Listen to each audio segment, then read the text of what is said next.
Hello, everybody, and welcome to the Baka podcast.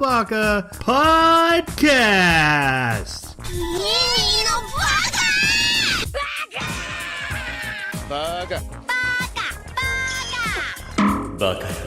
It's amazing how every time you open your mouth, you prove you're an idiot.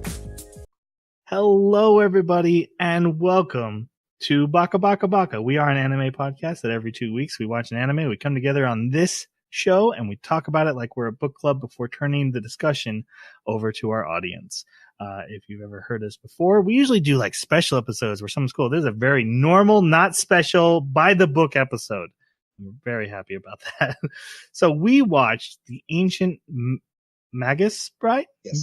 Magus Bride. No, it's Magus. Mm-hmm. I know how to pronounce words. And to help me talk about it, I have my co-host. My name is Troy. And we have the Gandalf to my gray or my white, depending on the time of the month, Jeremy. I'll take gray. White's too pure. What you up to? Battletech. Yep. Battletech. It's been great. I am a failed mercenary commander twice over now, and this is my third life now, and it's going much better. I'm starting to understand what the game expects as far as how you play with the golden triangle of the meta. So it's a lot of fun. Very nice. I've heard good reviews, so I assume. And you know what? You even surfaced your head to hang out with us a little bit, and that's probably better than I would do with a brand new game. So. Well, when Troy says, "Let's play Love Letters," Love Letter is a great game. I have to join. I stand by that. Okay. We also have the Radagast to my brown, covered in poop. Jason, how are you? It's not even insinuation this week, huh? Just I didn't want it to get missed. Okay, I had to be known the poop was on you. Like goes down the beard and everything. I know, right? So nasty. How are you, man? I was doing all right until I joined this shit. No, doing all right. I've been sucked into the world of Star Wars Destiny with my good host Troy here. It had the word Star Wars on it, so I was like, let's do this. And it's been a blast, yet a frustrating one. I'm still trying to wrap my head around how am I going to deal with a dice game, because I am awful with dice games. Yeah.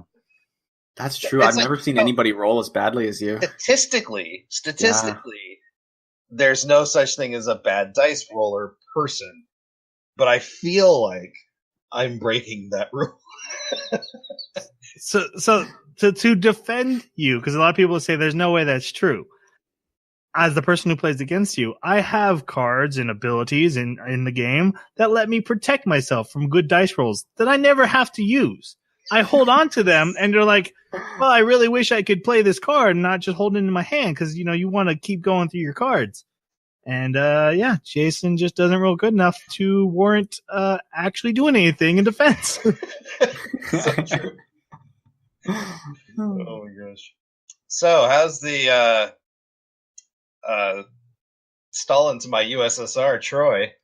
What does that have to do with magic? Such a wizard. An evil wizard.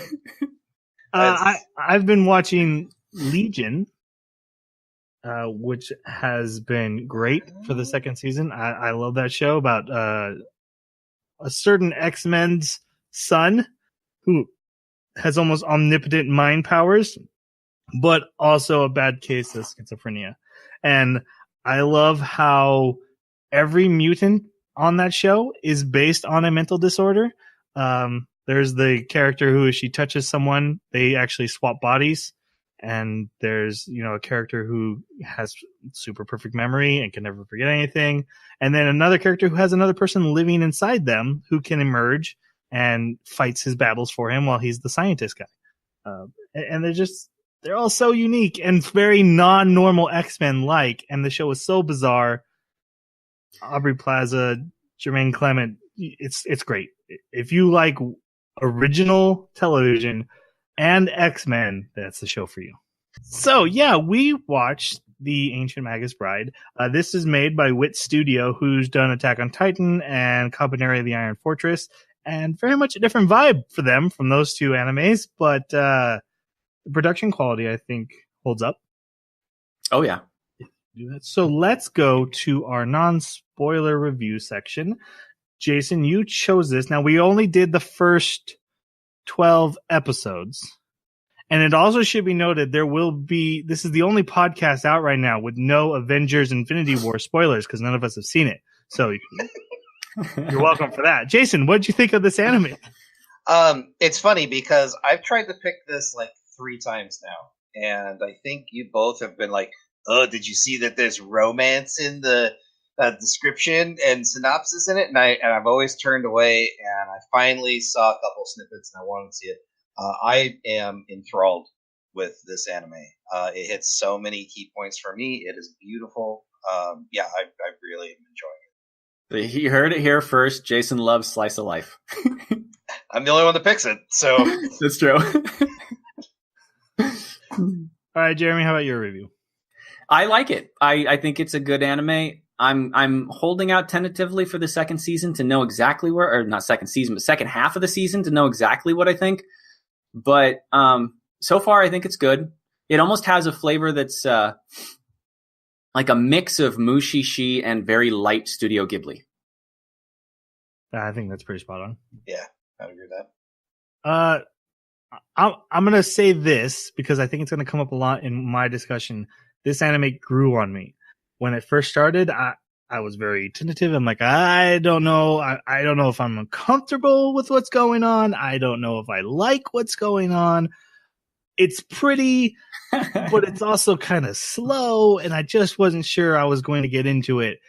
About halfway I was. And then even when I felt it slowed down again a little bit, at least by then I was in. I'd gone in, I invested in the characters. So this is an anime that grew on me. I've heard people who have tried to start it and had issues with it when they try to start. I do think if this is one you can get through the beginning, you'll get into it. Mm-hmm. And speaking of beginnings, let's talk about the intro and the outro. What do you guys think of those? I was actually I have mixed feelings about the intro. The intro, the music almost reminds me of like a Mexican soap opera beginning. Yes. Yes. But so, anyways, the imagery I find fantastic. It's very gloomy, dark, but then flashes to brightness or hope, and then it goes gloomy again, and then it shows some stuff, and then it goes hopeful again.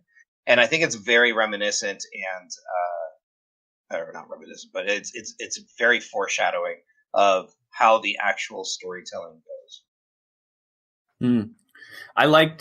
I actually really liked the Mexican soap opera intro. I liked it a lot. And I totally agree with you. You get a sense of loneliness from her, which is probably the strongest thing that I got out of her character.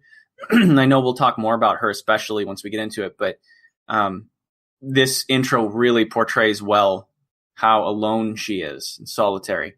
And then the outro, I also really liked the music, and it was just kind of relaxing. Plus, it's the first chance you get to see that really cool dog. And when I saw the dog on the first episode, when I watched the outro, I was like, okay, that's awesome. Just the way that they drew him. I haven't seen a dog drawn like that. He looked like some kind of fairy dog creature, and I'm a dog guy, so that was cool. I totally agree with that. I didn't talk about the outro. Outro was kind of middle of the road for me. But I liked it. I can't get the chorus out of my head. Much like the actual anime, it grew on me. And much like the anime, I didn't like the start of the thing, and you guys are right in your description of it. But it's her. She's alone. There's not much going on. It's kind of like, okay, well, why do I care? And then halfway through, it explodes with lights and magic, and I'm like, oh, okay, this is a little more interesting. I'm into this now. So I'm kind of in the middle on the intro. The outro just didn't do anything for me, especially. So it's not stuck in my head. at all. Da-da-da-da-da-da-da-da-da-da. Yeah. Click, click, click. Yes. Click, click, click, click, click, click, click. So now we're going to go to our spoiler section for anyone who has not watched this yet. This is where we will be spoiling everything: characters, plot, theories. So if you haven't seen it and you do plan to see it, turn us off, move along. Nothing to see here. These aren't the droids you're looking for. If it is, come with us. Oh boy, this is a world of magic. This is Set in modern day. set in very Not in modern day. But what I love about it is it's not a different world. It's not a different dimension or someone's traveled somewhere else. It's present day. And there's like this shadow organization of magic users. And we don't know why. And I think that's kind of intriguing for me. Well, it's a shadow organization of alchemists because there's hardly any magic users left. Right. Okay, we need to work on some terms here or at least clarify them, because what are you guys talking about alchemists? That word was never used in the sub. So Jeremy watched the sub and me and Jason watched the dub because we are filthy plebs like that. Was Renfield an alchemist? Yes, Redfield was an alchemist. Okay, they're called sorcerers in the sub. So the explanation we're given, I think around episode 3, is that mages use fey magic and they can break the rules of nature. Alchemists can bend the rules, but they have to stay within the rules of nature. And it felt like they were. It was very reminiscent of Metal Gear Alchemist, like the way the alchemists. Full Metal Alchemist. What did I say? You said Metal Gear. Metal Gear Alchemist. Full Metal Gear Alchemist. That's awesome. Snake. Use the circle. I really enjoyed the way they portrayed it because it did feel very Full Metal Alchemist, like that world, the way they built alchemy. That kind of makes a little bit more sense to me because, the term sorcerer, wow, I can't talk. The term sorcerer to me always conveys the idea that somehow it's going to tie back into like D&D lore because that's where I get it from, as far as, as opposed to mages and wizards and necromancers and such. Yeah, to me they're very much the same. Yeah. Well, I mean, I have just that perspective of like, a sorcerer is a natural talent that, excels with magic but doesn't have to train and can blah blah blah blah. But so it didn't seem right. But the characters that were so-called sorcerers in the sub, they were always dealing with alchemy. So I actually think I prefer the dub's representation of it as an alchemist instead. It's more accurate, I think. Yeah. So the anime starts proper with a very young woman. How young do you guys think she is? Because I don't get the impression that she's that young. In the wiki, how old? 15. What? I did not get that impression. Yeah. Me neither. And I was, because of the vibes this anime puts off and what the subject matter is, I was not going to check. I didn't check. Totally ruined my enjoyment. I don't want to know the age. I'm gonna assume she's 18. And Jason's like, oh, by the way, she's 15. Now everything feels dirty. I actually, so my wife despises anime. I didn't know that. Because of Troy and I's early conversation about our feelings of the opening of this anime, I had to sit down with someone with an outside perspective of, is this weird? And so I described the scenario, and Troy's going to go through it, so I'm not going to rehash it. But basically, she goes, because of the circumstances of this girl and what she's going through, she doesn't find it all that weird. I actually would agree with her in the sense that, I mean, you have to take into account the context of this anime, too. It's presenting a world that is not our own. And, I mean, even in our world, stuff like this happens. It's not like this doesn't happen. We're just kind of getting a glimpse into an environment where it's taking place. And I think without the context, I would probably feel a lot different from other anime we've watched. You know my feelings on this kind of subject matter. Oh, yeah. But because of the context, I think my feelings are not weirded out. But go ahead, Troy. Sorry. So the character, I actually did a very similar thing with my wife. I usually talk to her about the animes we watch, and I sat down and I said, okay, what do you think of this? This is a young woman who gives herself to be sold as a slave. This mage comes along and buys her. and he buys her, at this charity, he outbids everyone by a huge amount. It's mentioned how much he paid, and we find out later she's a very rare specimen of human that is especially adept at magic. So she's his slave, but she did it willingly, and he treats her well. He's very gentlemanly towards her. He gets her bathed, keeps her fed, and he makes it very clear, I'm taking you as my apprentice. You're not going to be some filthy, slave. I work in the garden or anything like that. No, you're my apprentice. You are my... And she's like, oh, am I free? He's like, no! I did pay for you. And then later, he's like, oh, and I was hoping to make you my wife. And I'm like, oh, that's romantic. He's in love with her, and he wants her to fall in love with him. And then the next episode, he's like, hey, let's talk about that honeymoon. And so, as I explained, it's literally just the word but over again. Like, she's a slave, but it was willing. But he wants to make her his wife. But he did ask. But he is insisting on a honeymoon now. Okay, this is very different from the impression I got from the sub. Okay. Very, very different. So, and this might lead into that, because when Troy said that, and I hadn't got this episode 2 yet, I was like, I have reservations about picking this anime all of a sudden. We come to find out later that this character has very different interpretations of what things in this world mean. So I don't think he understands what the word honeymoon means. Well, I think he understands it, but I don't think he was talking about that night. I think he was talking about as... Yeah, because there's no indication that honeymoon activity was happening.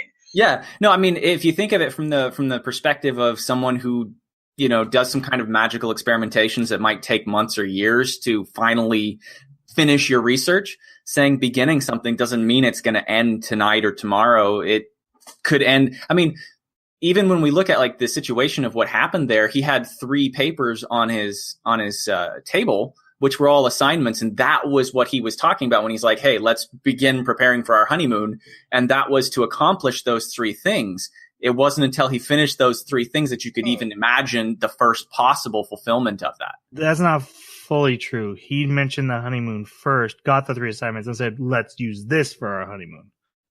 Really? Because in the sub, I thought they were already on the table when he said it. She comes down. No, because he got it from Simon. Yeah. Oh, that's right. It was just it was convenient that where they were going. Yeah, it was that morning. She comes down to breakfast. He's like, let's talk about honeymoon. Then they did some stuff. Actually, I think it's the shop. They go to the shop and come back, and Simon's there. He's like, hey, I have these 3 things I need you to do. And Elias picks them up and says, okay, this is our honeymoon. We're jumping a little bit ahead. So I'm going to slow us down. And I want to talk about Chise, who is our main character, who is this young woman puts herself into slavery, an apprentice to a mage now, and also a slave beggy, which, like I said, is a human who can do incredible amounts of magic, but it's actually more magic than a human body can handle. So it comes with a cost. What did you guys think of Chise? I thought so. When they first introduced the idea of slave beggy, I immediately rolled my eyes and I was like, "Oh, here we go. I'm special because you're the chosen one." Yeah, they did a fantastic job not making this anime about that. She is special, and lots of people in this anime definitely not only point that out, but also warn Elias that, hey, other people want her because of her ability. But every week I rail on character development. I have to applaud the writers of this anime. The slow burn character development of Chise is phenomenal. I am just oozing with excitement over watching her develop and grow because of the slow burn that it is, and watching her learn from episode to episode. And that whole slay beggy thing is playing more of a part later on, but it definitely wasn't hit you in the face. Oh, she can just do all the things, right? In the subversion, it didn't come across that she was exceptional with magic so much as she just was a reservoir and a node by which all the Fae would channel magic through her. And so the sheer quantity of it would burn her body up. So it wasn't like I didn't mean like talent. Like she wouldn't be very talented. No. She's just like a super battery, and like when magic goes through her, a ton goes through her more than a normal human body can. And to the point where Elias even comments that he thought it would be useful to have someone with those properties available as a battery for him. So not necessarily that it would just be her controlling the magic, but someone else using her as a battery. And so to me, that was actually her major property, and part of what established the relationship, as I understood it, from Elias in the dub, from his perspective, which it seems to me, and I think that there's a comment made near the end of what we watched where someone calls him on it. I think he's viewing her as another type of familiar, and what better way to make a human your familiar than to make them your spouse? You know, from his perspective as an outsider, someone looking distantly at these relationships. I can see that, but you're slipping a little bit into his territory. Yeah, well, I mean, in that sense, you're right. In that sense, like, she's very interesting because what little has been said about her past seems to imply that none of this is new to her. It's just that she's getting a new perspective on what it all means. So, for instance, we get flashbacks all the time of things that she's seen and how strange it's been and scary. You know, from hands reaching out of graves to monsters in the wall to nice creatures.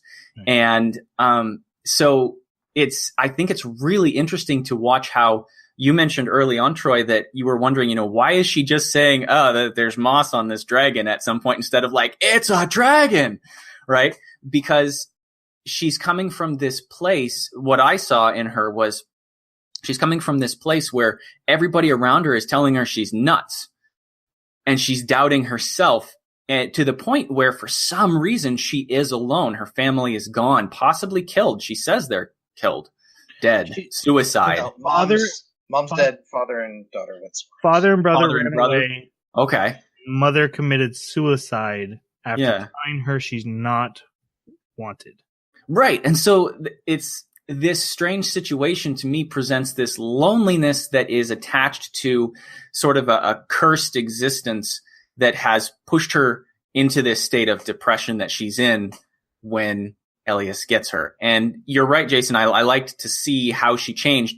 But to me, it seemed like a depression born entirely of not understanding her situation.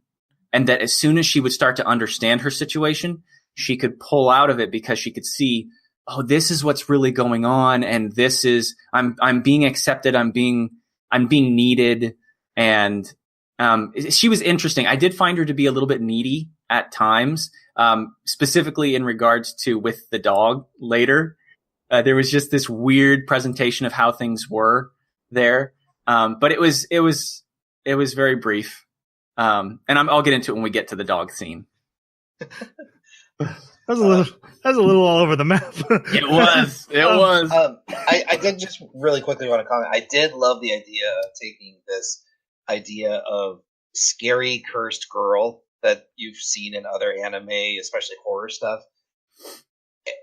But there's a very reasonable explanation for the things she sees. It's just everyone's ostracized her because they can't see it. Exactly. And I think that was fantastic to take that kind of character and go, what kind of world can we build with that? And then throw her into the deep end, right? Yep. For me, I think she is a very good character. I had issues enjoying her and attaching to her because she is our viewpoint from our audience. And like Jeremy said, my first impression was, you know, she sees a dragon, and and she just found out dragons exist that morning. And instead of reacting to the fact that there's a dragon, she's like, there's moss on that dragon. And that was just a very specific example of almost everything. She's seen all these fantastical things, and she's hardly reacting. We meet Elias, who is a cow skull, deer skull, fang monster thing, and she's like, yeah, that's whatever. You know, at one point, is she like, do you have another head? Is that the head? Why can you talk without moving your mouth? It's like, she doesn't question any of the things I'm sitting there questioning. So I'm feeling a disconnect from her. And I think Jeremy's right. We find out later she's been seeing a lot of these things her whole life. I don't think that's where her depression comes from, though. I think it has to do more with how her family. Her family. Yeah, that's what I mean. Though, is the source of those issues the source of the issues with the family? I think are rooted in her ability to see the Fae. Well, they could see the Fae too.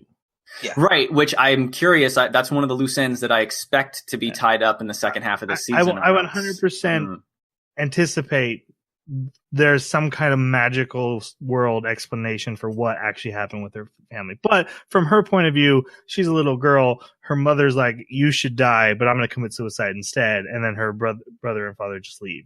And not only that, then she goes into a world where nobody understands her because she sees magical things and everyone thinks she's a freak and she's an outsider. That's what I meant. Yeah. And but I just, like I said, I couldn't connect with her. Even if there's a logical explanation for how she reacted to those things, if she's my audience viewpoint and I'm reacting so differently from her, it's hard for me to make that connection. But I do stand by that she is a very good character. Her development is very well done.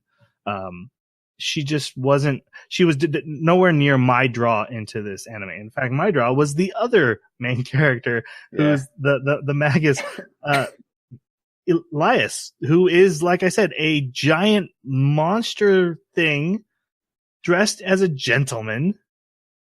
I love that one. What is the skull? Cool. Would you guys say it's a deer with razor sharp teeth? Not razor sharp, just they're very pointy. That's true. They are pointy.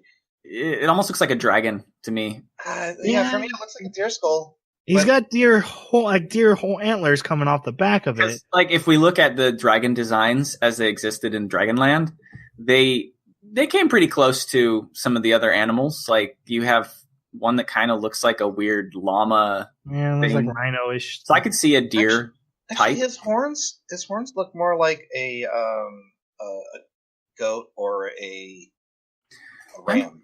I'm curious because his horns are flat and yet curled, and I'm not familiar with those kinds of horns. So maybe it is a dragon. So he's a very weird looking creature, but we find out he is one of the last remaining mages. They are very rare now in the world.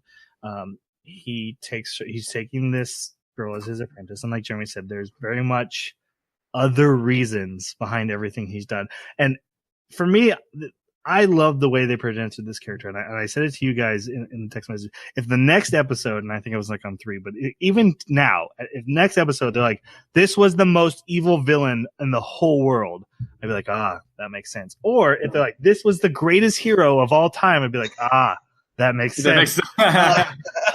He is both because he do anything with him. his interactions with Chise, he's very gentlemanly and warm. He's kind to her.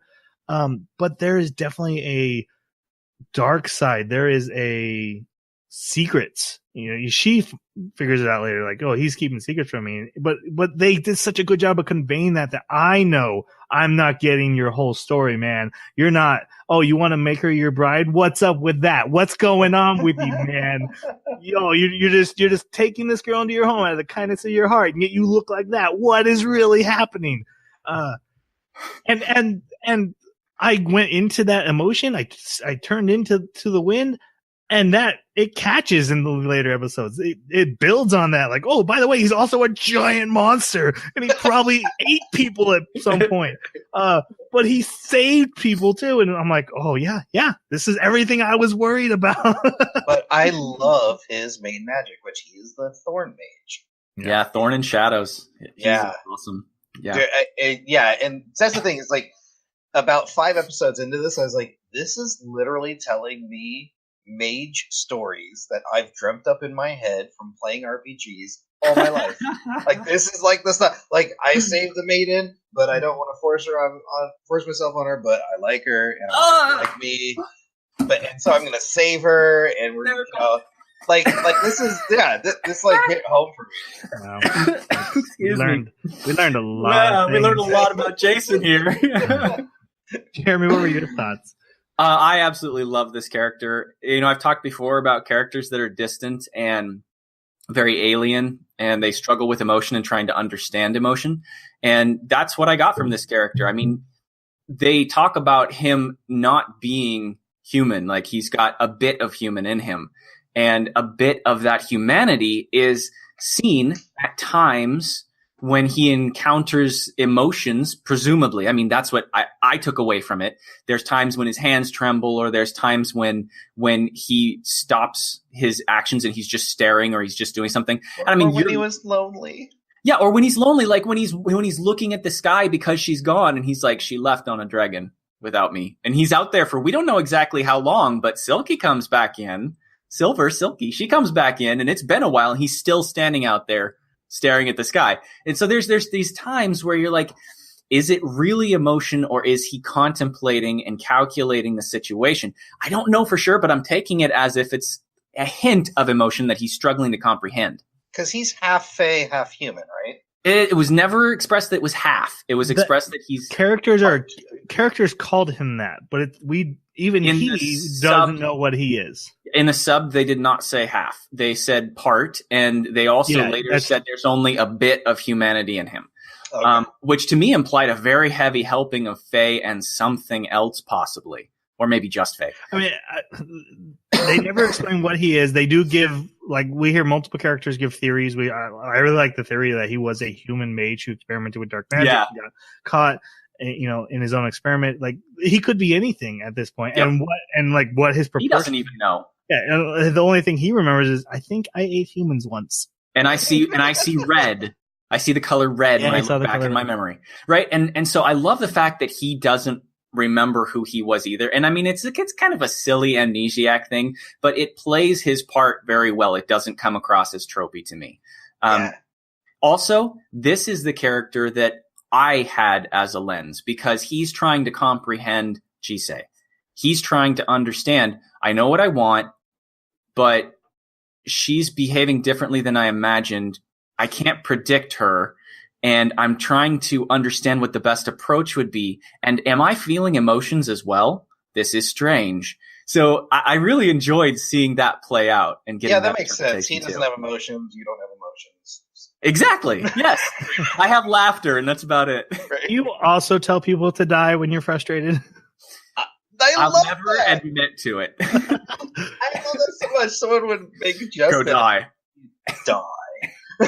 He's very, as a My Hero Academia, fanboy. I'm thinking Bakugo, who does the same thing to characters, like, hey, die. But I also want to call out that every time they did the same thing with alchemists. They turned into cartoon versions of themselves for comedy bits. I loved his little dinosaur look that he had. It's so good. Yes. I almost preferred him in cartoon form because it was just so cute. Yep. Which I'm a grown man, so. Man, where are we?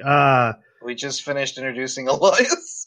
We kind of bounced around the first two episodes a little bit, but yeah. So he buys her. He takes her to his home. It's in England, in the countryside. He tells her she's a slay beggy. He gives her a protective stone, and then gives her a bath. And she's like, "Oh, you can't undress me." And he's like, "Yeah, it saw everything." Which there's actually a moment where it kind of exposes what was going on there. And that is where he says, I don't know how to behave with her. I don't know how to treat her. Am I a parent? Am I a husband? I don't know how to treat her. And so I think in that moment, he was trying to test the parent side, and that wasn't working. So yeah. And one thing, we talked about the creepiness and stuff, and this kind of gave me the sense he's not interested in that kind of thing, because he's like, no, I need to get her in the bath and clean. And it wasn't a pervy scheme or anything. He wasn't bleeding from the nose. It was very much, this is what I need to do to get this girl clean. Mm-hmm. But then again, there's, like I said, other stuff that swings it back the other way. But we're past that. She meets her first fairy, and this is where we kind of introduce the idea that there's fae in this world who are magical creatures that most humans can't see because of her slay begginess. She can. And they're drawn to her naturally because of what she is.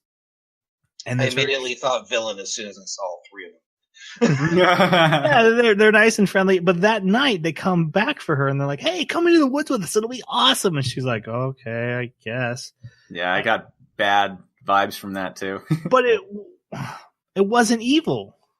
It was nefarious, not evil, but just like you knew that they had something that would not benefit her. I mean, fairies taking someone into the woods is folklore scary. Like, so 100%, I had the same feelings, but my only thought is afterwards. I mean, this character even comes back and helps later. Like this character, they weren't like taking her to kill her. They were just like, "Oh my gosh, that's a sleigh beggy. We should get the sleigh beggy." Well, you know, in the changelings, in I don't know if it's Scottish or Irish, but in that part of Europe, they have lore of changelings, which is where a child or even an adult will be said to be taken by the fairies into the fairy land and replaced with either a fairy or like a block of wood or something. And so if a person has some kind of substitution jutsu.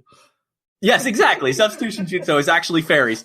So I thought that was actually what they were playing off of, was the direct folklore correlation of they're going to take her and leave a changeling in her place, because that's what fairies were rumored to do in those times. At first she goes along with it and then she fights back. Elias shows up to save her. And this is where he mentions wanting to marry her. He also mentions, that protective stone I gave you, it's also a tracking device. Yeah. It seems to be like that's mostly what it is. Yeah. He means this will protect you. He means this will let me find you and protect you. Exactly. Yep. We get a flashback in the next episode of her mother committing suicide, and this kind of lets us know how she got to the mental state that she's in today. Does it look like she fell out a window or leaned out a window or something? Yeah, something like that. It was very indeterminate to me. Hard to tell. She wakes up after 2 days. This happens a lot. Whenever something magical happens to her, she ends up having to sleep it off for long periods of time. So this will become a recurring thing. But when she wakes up, she meets the landlady, neighbor lady, maid of Elias, called this. In the dub, they called her Silver Lady, and Jeremy, they called her the Silver Lady, and they called her Silky.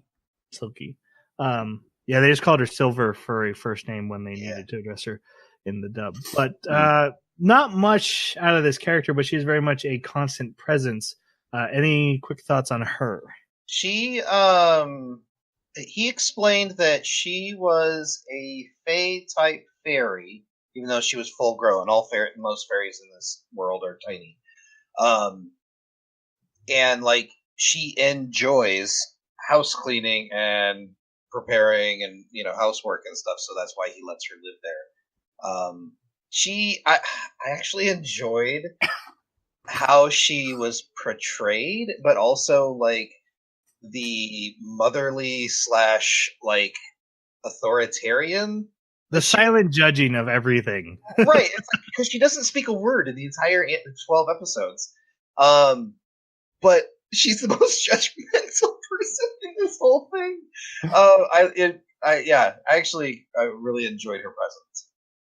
There's in Russian folklore, there's, I can't remember if it's called a grandpa. They call him old grandpa or something like that. And he's basically kind of like a brownie. And sometimes they'll take on an apprentice little old grandpa, but they have cartoons that are claymation and they look like little dust people. But in Russian folklore, they would take care of the house like landlords. They would protect it when you're gone from other families and other grandpas and brownies and stuff, and from other fae, and they would make sure that it was tidy, and you were supposed to make sure it was tidy.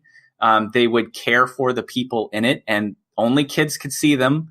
And I saw a lot of correlations between her relationship to the house, to the land, and with those kinds of folklore as sort of a brownie, a protective figure. And so I thought that was really cool.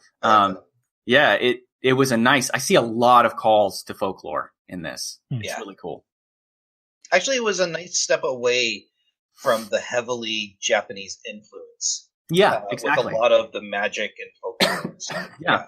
Although I did think it was also kind of strange how many different kinds of everything was a fae. And I do think that that's fair, because anything that's not human right? And not mundane. I should say is a fae. Magical creature. Right, exactly. It's like the Elder Scrolls and Myr, right? Man and Myr, right? And so seeing like, I know that at some point we have like the vampire fae, right? It's another adult, and there's all these other kinds of crazy looking ones. So yeah, I think she was just one that happened to look like an adult human. Yeah, because there's a dog one, and even the fairies aren't actually fairies. They have some other different name. They're like, yeah, we look like what you call fairies, but that's not what we are. Don't call us fairies. We're avian. So even the dragons are fae. Every magical creature is a fae, and then the fairies is what they refer to as the little flying things, which they do use a lot in their magic. I noticed. I thought in the subversion they were all called fairies too. I may be wrong. I'm not sure. Yeah. As for Silver Lady, I just like that there was a character who had their finger on the pulse of this whole situation. Yeah. And it's good that she didn't talk, because if she did, I imagine she'd be laying down the smackdown on Cheese and Elias and being like, "Look, this is how you're feeling. This is how you're feeling. This is what you need to do, and this is what you need to do." But instead, she just kind of silently manages the house and nudges them in the right direction. Like, "Look, you need to chill and go to town. Just go to town. Here's some money. Here's some food. Get out of here." It's almost like she's not there except for what she influences. That's really cool. The next character we meet is in London. They have to go to visit a magic shop. I loved Elias's human face that he puts over, okay, I'm a little confused with him about what people are allowed to see with him, because there's times he's got that drape on. Takes a human face to go to London.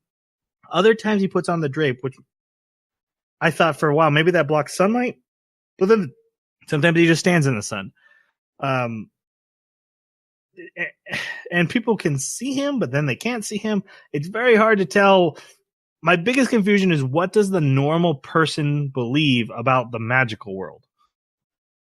I think the normal person doesn't see any magic. Yeah, I think that normal person is completely oblivious. So does that shroud hide his appearance? I think that the shroud is a physical enchanted device. They walked up to that church with the murder scene. He's just wearing that thing over his head, like no big deal. But he also wore it on the train that was only for Faye. It felt a little inconsistent. I wasn't sure. And then, like I said, in this scene in London, he puts on a human face, which he has the ability to do, apparently. I kind of wondered, and this, because of what you mentioned about him wearing the veil on a train that doesn't have humans on it, kind of puts a kink into it. But I thought that the veil was the way for us to know that he's wearing a human face. I could see that. Without making him human. Yeah, but like I said, the first time I remember seeing it was actually on that train. That was when I was like, yeah. Oh, that's why it hangs behind his head, so he can pull it over. Anyway, yeah, I don't know. Maybe we'll find out later when we find out what he really is. Exactly. They go to Angelica's shop. I love Angelica. I'm gonna ask you guys about the characters.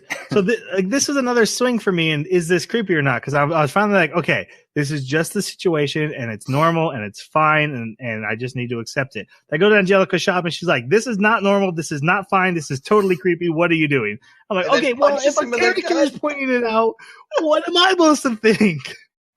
Right. I thought it was great because the way that was presented was, audience, we know what happened because we saw the bath scene and we thought it was awkward, right? And so when he is saying, "Oh no, nothing happened," he knew after the fact, oh, it made her uncomfortable. It maybe wasn't so good, because when she said it, he was immediately like, "Oh crap, no." He knew that a punch was coming. But it wasn't only the bath scene. She's upset about the buying a slave and marrying a 15-year-old. I didn't get that. I only got that she was upset about the... She mentioned buying a slave is not okay. Yeah. Really? She said that, yeah. She's like, you don't buy no slaves. Wait a minute, though, because I don't think that the word slave was ever used in the sub. Oh, they say it all the time. Never. All the time in the dub. Never. I don't remember it ever being used. I think I like where Jeremy was going with it, where it was like, hey, audience, you know, we're on the same page. This is kind of creepy. Mm. And then here comes Chise saying, "Well, actually, I don't mind. I'm actually kind of happy where I'm at." Like, and she's still wearing that tone. You actually nailed her tone. Yeah, yeah, exactly. Yep. And she's still wearing that like protective necklace, which and it kind of gives the whole. It's not. Yes, she's a slave that he owns her, but she doesn't feel oppressed. She feels like she's a part of something, right? Which doesn't quite make it okay. Well, that's what's so weird is that this is the first time I've heard the word slave. To me, that concept was not even present in the sub. How did they address him? But he did buy her, right? He did own her. His in the first 2 episodes was the only time that was ever even an issue or discussed or anything. From that point on, it was like she's just there because she's there. Anytime it came up, it was like in passing. Oh yeah, that's how our relationship got started, but it means nothing now, and she's not in a position of servitude or slavery or anything. I have a note in a later episode for a different reason, but I do know I wrote down where he mentions she was very expensive. Yeah, but I don't. That would qualify to me as just ancillary, the same way as you talk about an ingredient. I mean, he sees her as a potential battery, from what I can tell. So she's an expensive wand. But that's what I mean. He views her as a item he bought, property. Not as a person. She's property. But that doesn't mean to me. Slave implies that she's going to be put to some kind of labor. She's going to be put to some kind of activity, not simply the ownership. Okay. Yeah, because for me, slavery means human as property. That's slavery to me.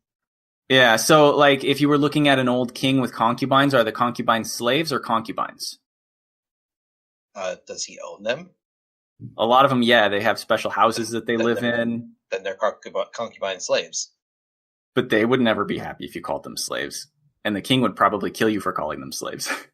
That's fine. But if you own someone as property, that's slavery. Can we all just agree that humans should not be owned as property? I can totally agree with that. I just disagree with because you guys are taking us down a road that I don't want to even debate the other side of that. I know you're just going into the technicality of the meaning of the word, but let's not even go there. The technicality of the word, I did not get the same let's be vibes from this. Yeah. But again, back to my issue is just trying to figure out how do I feel about this whole situation. Is very much, does he see her as a human or does he see her as property? And I actually got better with it because, as we find out, he doesn't really understand humanity at all. Right. And so he's not human enough to understand that owning a human is a horrible thing. And she's not exactly saying, "Hey, you shouldn't own me." She's more like, "Hey, can I please stay?" And that's the thing is, I think she immediately got the vibe that he wasn't there to own her, but to have some sort of mutual arrangement where, okay, I'm going to use you for this, and you can use me for shelter. Okay, I'm going to cut off all debate on this subject, at least till the very end. I was agreeing with you. I wasn't debating. No. But okay. The only thing, because, and I really much feel like that, and I felt this way watching this, I could keep saying the word "but" and then adding a new argument, and then saying "but" and add a new argument. I can't agree with myself because there's always another side to it. Will never end because I haven't got to an end point in this discussion in my own head. There's always but she's human property. Yeah, but she's okay with it. Yeah, that doesn't make it okay. Yeah, but he's not a human. Yeah, but there is some human. He wants to be a human. I'm saying that in the context of this world, I don't see anything wrong with what they presented. In the real world, yes, but this is not the real world. It doesn't. Which I could almost get on board with if it wasn't for this character that I need you guys to talk about. Delica called out, "You can't buy humans, Elias." But then she goes along with it. So I mean, it was already said and done. Transaction had happened, and this was a learning experience for him. So that's the end of that discussion. What did you guys think of it? I adored her. I thought she was a great side character. I thought that she was present, but she didn't add anything interesting to me. I thought it was cool to see that there was another usage of magic that she did that was different from his, and start to see from her that magic diverges and they all use it differently, and she like makes enchanted items and things like that. That was cool. It felt very World of Warcraft crafting. Did it? Enchanting, yeah. Yeah, so I like that about her. Yeah. To me, she felt like the viewpoint of the real world on this relationship. Because she shows up again in a later scene where she calls out, like, "Hey, this is not okay. What you're codependent and this isn't healthy." And she is like, you're coming at this from an angle that's not what we are. We're in a completely strange situation. The real world viewpoint.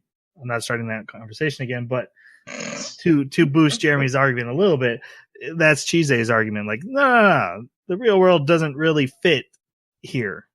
Actually, my favorite scene with Angelica in this particular episode is, she's like, "Hey, I'm going to teach you a little bit of magic," and then just stands there as it goes out of control inside her workshop just to prove a point to Elias. She's just like, "Look what you did. Look at this." She didn't mean for it to go wrong. Oh, she saw it start to go wrong. She's like, this is Elias's fault because she hasn't taught this girl anything. Well, she didn't know she was a slave Beggy, which is the big problem with this spell. Right. Is that there's too much power that goes into it, and then she yells at her fairy, like, "You knew? Why didn't you say me?" It's basically Deku. Actually, I kind of saw this as Troy's gonna punch me for not knowing this. The wand in Full Metal Alchemist. Mm-hmm. I'll punch you. Yep. God, I can't remember her name. Dang it.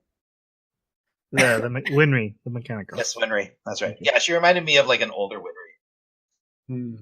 Yeah, I can kind of see that. I did like that she had a daughter.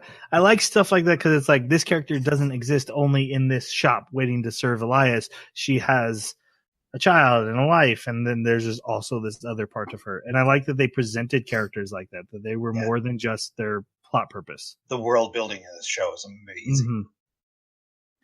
Mm-hmm. When Elias and Chise get back, they meet another character who is a Catholic priest named Simon, who works with Elias both as someone who keeps an eye on him for the sake of the church and someone who borrows medicine from him.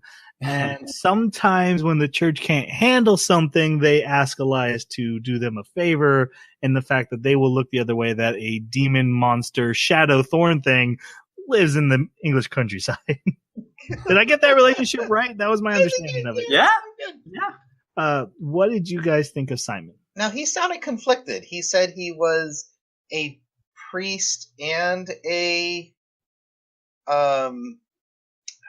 alchemist? No, like a pastor. A priest and a pastor. Almost as if he was trying to distinguish the two, which I guess I didn't get. Maybe he runs a Catholic and a Christian church. Yeah, I'm not familiar enough with the difference between the two terms to know what he meant. Yeah, right. Which actually, so there's a scene later on with another character, which actually I really enjoyed, because she was like, "Oh, you're a follower of that war god." But what was funny. What I liked about that scene is not what she said in the subbed. But go on. Oh, that's funny. What I enjoyed about the scene is it kind of gave validity to his religion as a real thing. Right? I absolutely love that this anime incorporates Christianity and Catholicism into the lore of the Fae, and it's just like that was cool. Like, I smell your God on you when when that fairy queen came up to him and not happy about it. Like, the Fae aren't big fans of God. Yeah, she was angry because God said, "Don't eat the fruit from Eden." That's right. Yeah. I thought that was a great twist to the way to present that. That was really good. There's also a biblical connection with another character in this, the villain, which we'll come to later. But yeah, I absolutely love that. That's lore it's human world lore and fantasy lore all so good. They used Simon as a plot driver as well as a storytelling viewpoint, and it didn't feel contrived. And he was sincerely funny. I loved his comic relief. I thought he was just a nice seasoning that was there, but nothing that really caught my attention. So for me, he's one of the first characters who treats Elias at an arm's length. Like, he's courteous to him and Elias is courteous back, but they obviously have it's almost like there's a history there of Elias's dark side. Well, Elias mentioned a couple times that that's the reason he helps the church. It's because he messed an incident. Yeah. But I don't think Simon was present during the event. From the impression I got, Simon's only been there a short time.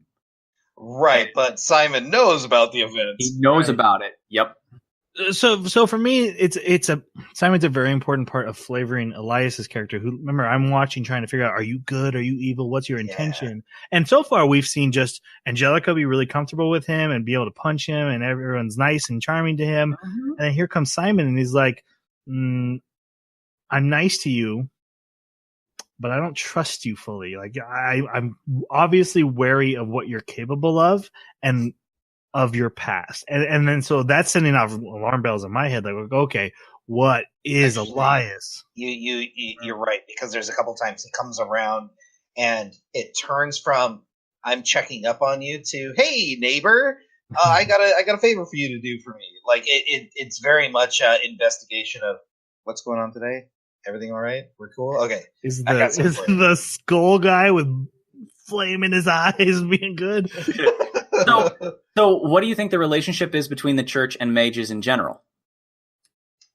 Because I got the impression that the church would not like any mage. Like, the way they presented it in the subs was that it was an issue was he was a mage, not just who he was, but that he was a mage. I think you're right, Jeremy, because he's not particularly welcome around the establishment. Right. Is that right, Troy? Well, see, that's what I thought too. But if it was based on what the Fairy Queen said, it would make sense the Silver Lady would probably also smell God on him and not enjoy him. That maybe all Fae creatures have a little bit of an issue with priest. Oh, and he's Fae. Elias is Fae. But I think Jeremy's right. I think the church doesn't like mages. Yeah, I think they even said. I think there was conversations but they're willing about to that. hire them, right, for some situations. Yeah. So they're obviously not like murdering them or something like that. Right. The reason I'm bringing it up is just that for me, I drew a distinction between how the mages consistently treated Elias versus how people that weren't mages, people who were at odds with mages, treated him. And so some of the issue that they had with him may not have necessarily been entirely personal. It may have been prejudice against mages, because we're dealing with alchemists / sorcerers that don't get along with mages. They don't like him. And we're dealing with the church, and they don't like him because they don't like mages either. So it wasn't all because of Elias for me. Yeah, I agree, and that's where the mystery came from. Like, is it the mage? There's the next character we're going to meet, and so we'll jump to that. So one of the things they set off to do for Simon is head to the land of dragons, and immediately after getting there, Chise is kidnapped by a dragon and another mage who goes by the name of Echo Lindell. Yeah. Lindell? I think it's Lindell. Lindell. By the way, both these, Lindell and Simon, voiced by Fullmetal Alchemist alumni. Simon would be Lieutenant Hughes, and Lindell would be the Prince. Okay. I was excited. Lindell is also Ito from Ito, so whatever. Lindell's reactions to Elias weren't super. They weren't bad. They were like a master that was criticizing his student. Right, but that wasn't the vibe I got at the end of that episode where she's stolen. Like, I was like, oh, no, I totally agree with you. Yeah, I thought, oh, we got another villain. I thought this was our villain. I was like, oh, we met our villain. We find out very quickly that it's not. So let's talk about Linda. What did you guys think of him? Another fantastic character for me. Okay, wow, this is not the Jason I know. This is incredible. I know. It was interesting because he looks like a 30-something man, blonde, lives up in the mountains, but he's thousands of years old, or he's about 1,000 years old. It's unclear, but he's definitely out of the League of like Centuries. Super old. And he's been around since before, like, the Industrial Revolution is basically what he said. And I like his wisdom, and I liked, I liked who he was. Okay, so I have a bias. I love dragons, and I did like a lot of the way they portrayed this dragon sanctuary. So, as the reason they're up there visiting the dragons is because it's the last dragon sanctuary. They're getting reports that dragons are misbehaving, so they need Elias to go up there and check on things. And this is the last sanctuary for dragons. They're almost extinct, and it's Lindell's job to watch over them. And that I was enthralled with that. But then later we find out Lindell and Elias's past, which made it even better for me. So I liked this character. I liked the So I have a particular fondness for magic styles diverging really strongly. And so when we find out that Lendl's speciality is singing magic, I thought that was really cool. Not because he's a bard. That would suck. But it actually ties to me into a book series from a long time ago that I read called The Deathgate Cycle, in which that is a form of magic that is one of the two most powerful. I think it's the most powerful, enough to change the universe.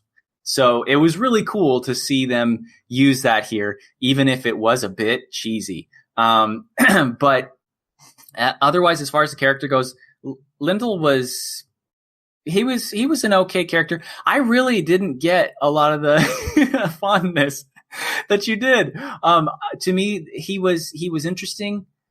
He was very paternal, which was nice. He was there to help. It was nice to see his sort of fatherly criticisms of Elias, to have this relationship where he felt comfortable with him, and yet at the same time was watching him with an eye toward criticism, right? And an eye toward evaluation and measurement. And I think that his history with Elias really gives more credence to that perspective. And it was okay. I liked his relationship with Chise as well. But I did find that, yeah, exactly. I loved that. But I did find that, like, the dragons, which, you can bundle them into him because they come with him, is just like the land before time. As soon as I saw the dragons, I was like, oh God, no. Oh God, the memories. Oh. Well, because they're little and talk?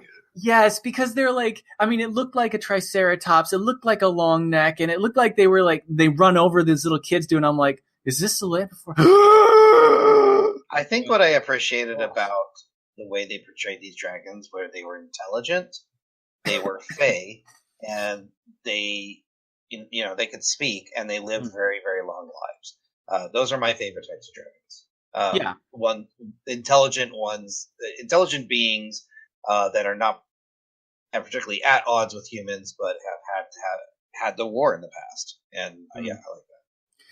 Yeah, I don't know if I liked how if they're this intelligent and yet they're locked over here and they're this powerful. I don't know. I see them infringing more on humanity. I know he said that the more aggressive ones have been weeded out and it's the docile ones that remain. But it just seems like they've created a herd of docile cows out of these dragons, and yet they retain intelligence. And so to me, that kind of clashed a little bit. I would expect to see some group of them that are like, why can't we overproduce? Why can't we have more children? Why can't we expand beyond our borders? It's interesting that you mentioned that, because they came here to check out a problem with dragons.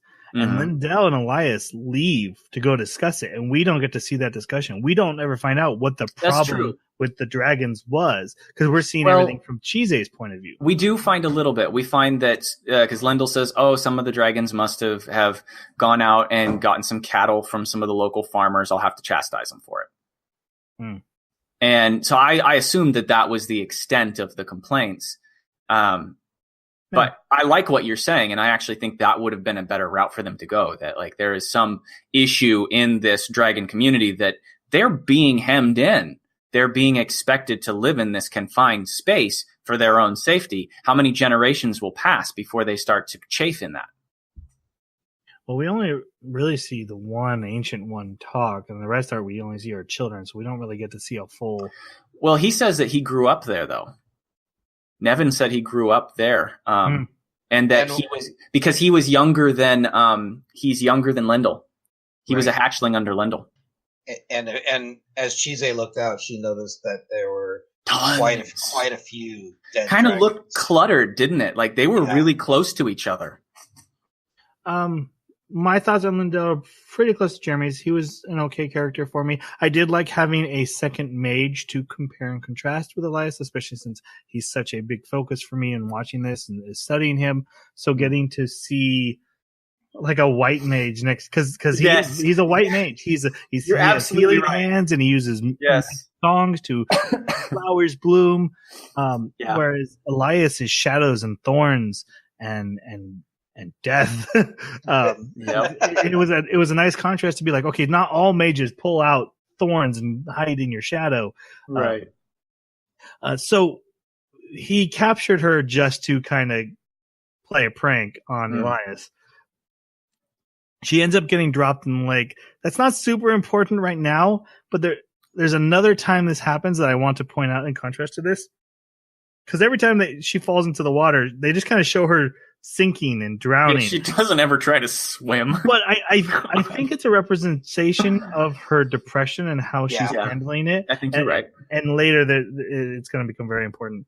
I just love this. Go ahead. Oh, yeah, because at this point, she doesn't struggle. She's just like, oh, well, I fell in the water. She does swim to shore on her own power. I thought Elias helped her. Yeah, Elias helped her. Yes, because he is in her shadow at this point. So yes, he does call to her. But we do see her get to shore of her own power. Well, what I'm saying is, if he wasn't there calling to her, she probably would have just been like, I give up. This is fine. This is the scene where she comes out of the water, she sees the giant dragon and says, oh my gosh, he's covered in moss. Yeah. I do love that Lendl eventually calls out in the later episodes. He's like, you fall in water a lot, don't you? Because that's exactly what I was thinking. If it didn't have that deeper meaning, I would roll my eyes at it. But it was the last time I was like, "Oh, you're doing a thing here." She talks with this giant dragon, and we find out when she's talking with these dragons about their death because this old dragon's about to die, and she's like, "Aren't you sad?" He's like, "No." We live our lives to the fullest. This is part, we turn into trees or rocks or whatever we turn into, and we're totally satisfied with that. And we get a flashback of her attempting suicide, and this is where he drops that line that Jason had pointed out in our pre-show. Actually, Jason, I'll let you say. Yeah, they both kind of startle because he started searching her thoughts, and he's like, the living should never envy the dead, and she's immediately taken back about it, almost as if she disagrees. But he's got just this immense amount of wisdom to share with her in the joy of life, because she hasn't experienced it since she kind of blocked out her early childhood and just kind of focused on the bad times. Mm-hmm. And even at the end of the episode, she falls down. She's just like, I know he said that, but I still am kind of envious of the peace he's experiencing. Right. She and that just kind of like was like, oh man, that is so rough. And she goes through this experience where he shares a memory with her of flying, so she can feel flying because it becomes this thing that she can't fly. Again, another thing that's going to that they built on that's going to pay off in these 12 episodes. It's actually really well done. Now that you come back and think about it. But he talks about how the dragons had asked her to fly. She's like, no, I can't. This old dragon takes her flying through his memories and then tells her to thrive, you must fly. Meaning like you can't just be rooted down in your depression. You've got to get out and live life and soar. And at this point, she gets called a raven, right? Robin. A robin. Robin, yes. They refer to her as the Robin Mage. She wakes up and this dragon does die and turns into a tree and says, come back and make your wand from my wood. And then she passes out basically after being comforted by Lindell and Elias. And we find out later this is just because anytime anything magical happens to her, it's huge strain on her body. So she passes out. That's what I meant by Deku earlier. She reminds me of Deku that way. And I actually... Anyone keeping up with My Hero Academia? Yeah. 1,000,000% smash. You know what I'm talking about. Awesome. I really like... I actually also, as he died, thanked her for allowing him to fly one more time in his memories. I don't think he would have been able to do that experience without a sleeping. Yeah, without her magic. Yeah. The next two episodes, I'm going to push us through it a little fast, but there is some. This is probably one of my favorite arcs that we saw. It's the Cat Kingdom. The cats. Basically, their next task is to head to the Cat Kingdom. They meet talking cats, and they're like, and she's like, "You can talk," and like, well, yeah, I'm on like my 8th life, and we find out cats do have 9 lives, and in the first couple ones they're dumb, but they do get smart and wise in their later ones. And they meet the King of Cats, who's this house cat named Molly, who has a little girl she lives with, and we learn this story. While Elias is investigating that in this town, which I thought for a while was just cats, and I'm like, why do they need human-sized houses? And then humans show up, and I'm like, oh, this is just a town with a lot of cats. There's a shrine village in God, I don't know whether it's in Japan or China, or I think it's in Japan. It's a cat shrine village, and it's like there are so many cats because people come from everywhere to see these cats. I guess to me, it was just funny that the kingdom of cats wasn't a kingdom conquered by cats. It's just human brought a lot of cats, and they're like, I guess this is our kingdom. Yep. Which sounds like a cat thing to do. She learns the story. There was a cat murderer who butchered cats, and then eventually the cats rose up in rebellion, tore him to pieces and ate him. But now he has become a monstrous corruption that's kept on an island by the King of Cats, who gives up lives to keep the corruption from expanding. But now it is bubbling and about to burst, and they need Elias's help. And this is where we get our first sights of some villains, kind of villains. We see Alice first, who is a alchemist apprentice or sorcerer apprentice, if you watch the sub. And she steals Chise and throws her in the water.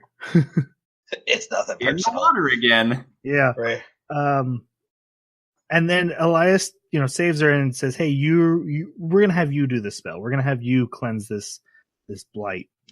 And Doesn't she get a flashback while she's in the water? Yeah, the woman. So we're getting flashbacks interspersed through this episode of a husband and wife, and the wife is very sick and frail, and they had a cat, and the husband's very worried. And he talks about how an alchemist has come to town, and he's going to go talk to him about getting a cure. And then Chise sees that woman in the water, who's like, "Hey, can you please kill us? We are the corruption. I'm at the core, and then my husband is surrounding." I'll say the backstory in a second, but I do want to talk about Renfred and Alice, who show up for this magic cleansing to stop it. They're here to collect the corruption. What did you guys think of Renfred and Alice? It was cool to see 2 different perspectives on not only the magical world, but the uses of bending reality, and also like this little war that they're having, but it's not really a war because they're not like actively trying to kill each other, but that they really don't like each other, alchemists and Elias is a little confused because he's like, "Yeah, I know you hate me. Why are you doing this whole dickish thing?" This whole Yeah, right, and so it was cool to see them because the artists in this need another praise. You could see in their faces that they weren't particularly thrilled with the job that they had, almost as if they were being coerced. And but they had a job to get done, and here's this dirty mage in their way. So they were interesting at this point. I like them. I thought that they were actually probably some of the second strongest characters for me, like that left an image in my mind because they were active. They played a part in the main plot. They got involved. They didn't seem as much supporting characters as they did contrarian characters, right? Presenting this rivalry like you were talking about and being just right in the center of it. And that was cool. I like the air of mystery that they present as well. They deliberately hide information as long as they possibly can. And that was nice to see because, you know, there wasn't an exposition from them. You have to drag stuff out from their gritted teeth in order to get information that they don't want to give you. And that was cool. Yeah. I really enjoyed them both as a counterpoint to Elias and his worldview. I love that they swoop in and you're like, oh, bad guy's doing bad things. And their first thing is, have you told her she's going to die?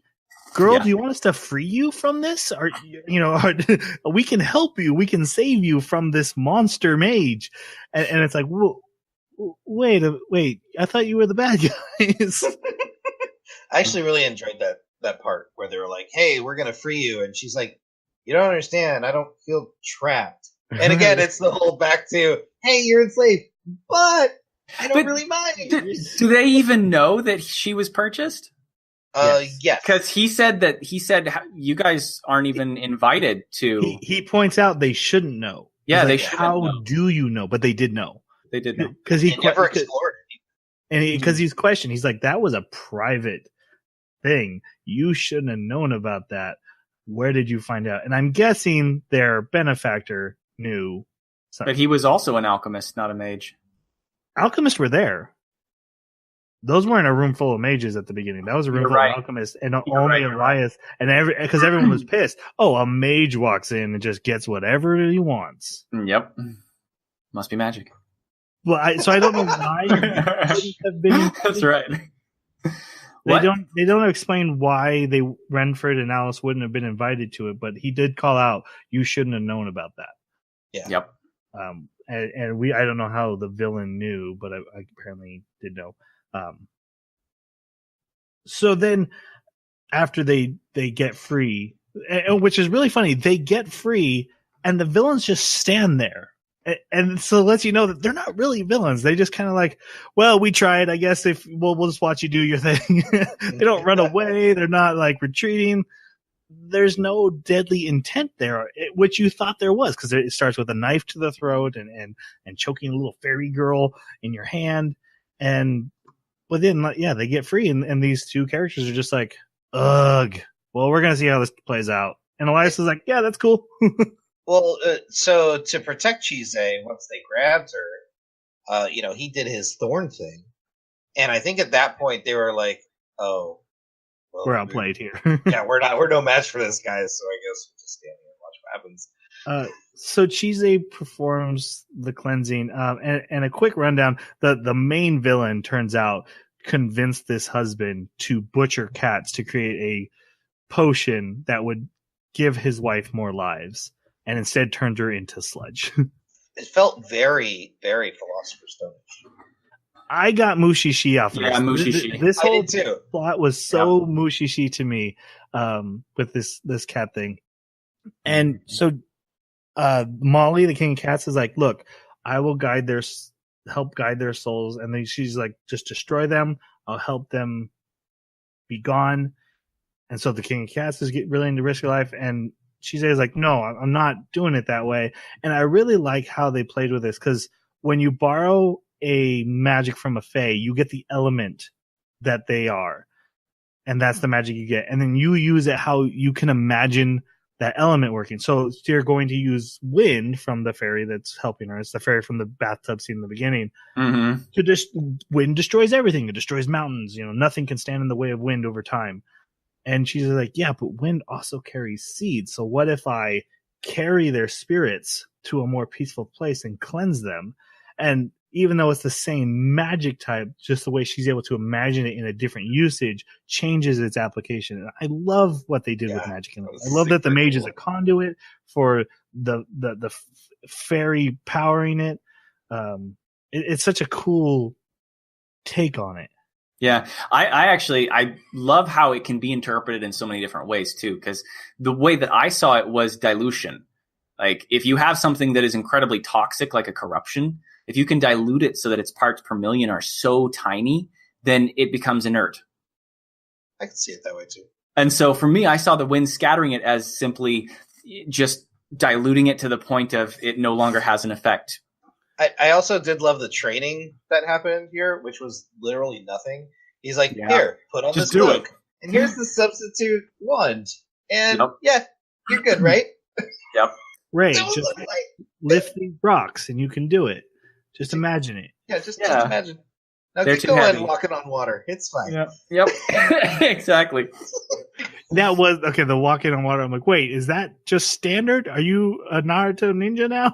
Which we come to find out later. Yes, this is standard for mages to be able to walk on water. Standard. Yeah. So, yes, she cleanses the spirits. Comes out. Elias is like, hey, you did a good job. King of Cats lives. Yeah, she said, So Molly. You mentioned that like the way she learned about all this history and everything was that the lady under the water took her in, and also the cat and everything, to show her history. Right. I thought it was part of her spell. Like she touched it and she started the incantation. And she ended up transporting and like replaying the memories of both. It was unclear to me how exactly it happened. I just know that she like entered into the memory of another creature. Jeremy mentioned in pre-show that Chise goes into a lot of memories, and people want to go in. But I think that's her. I think it has to do with being a slave baggy. I think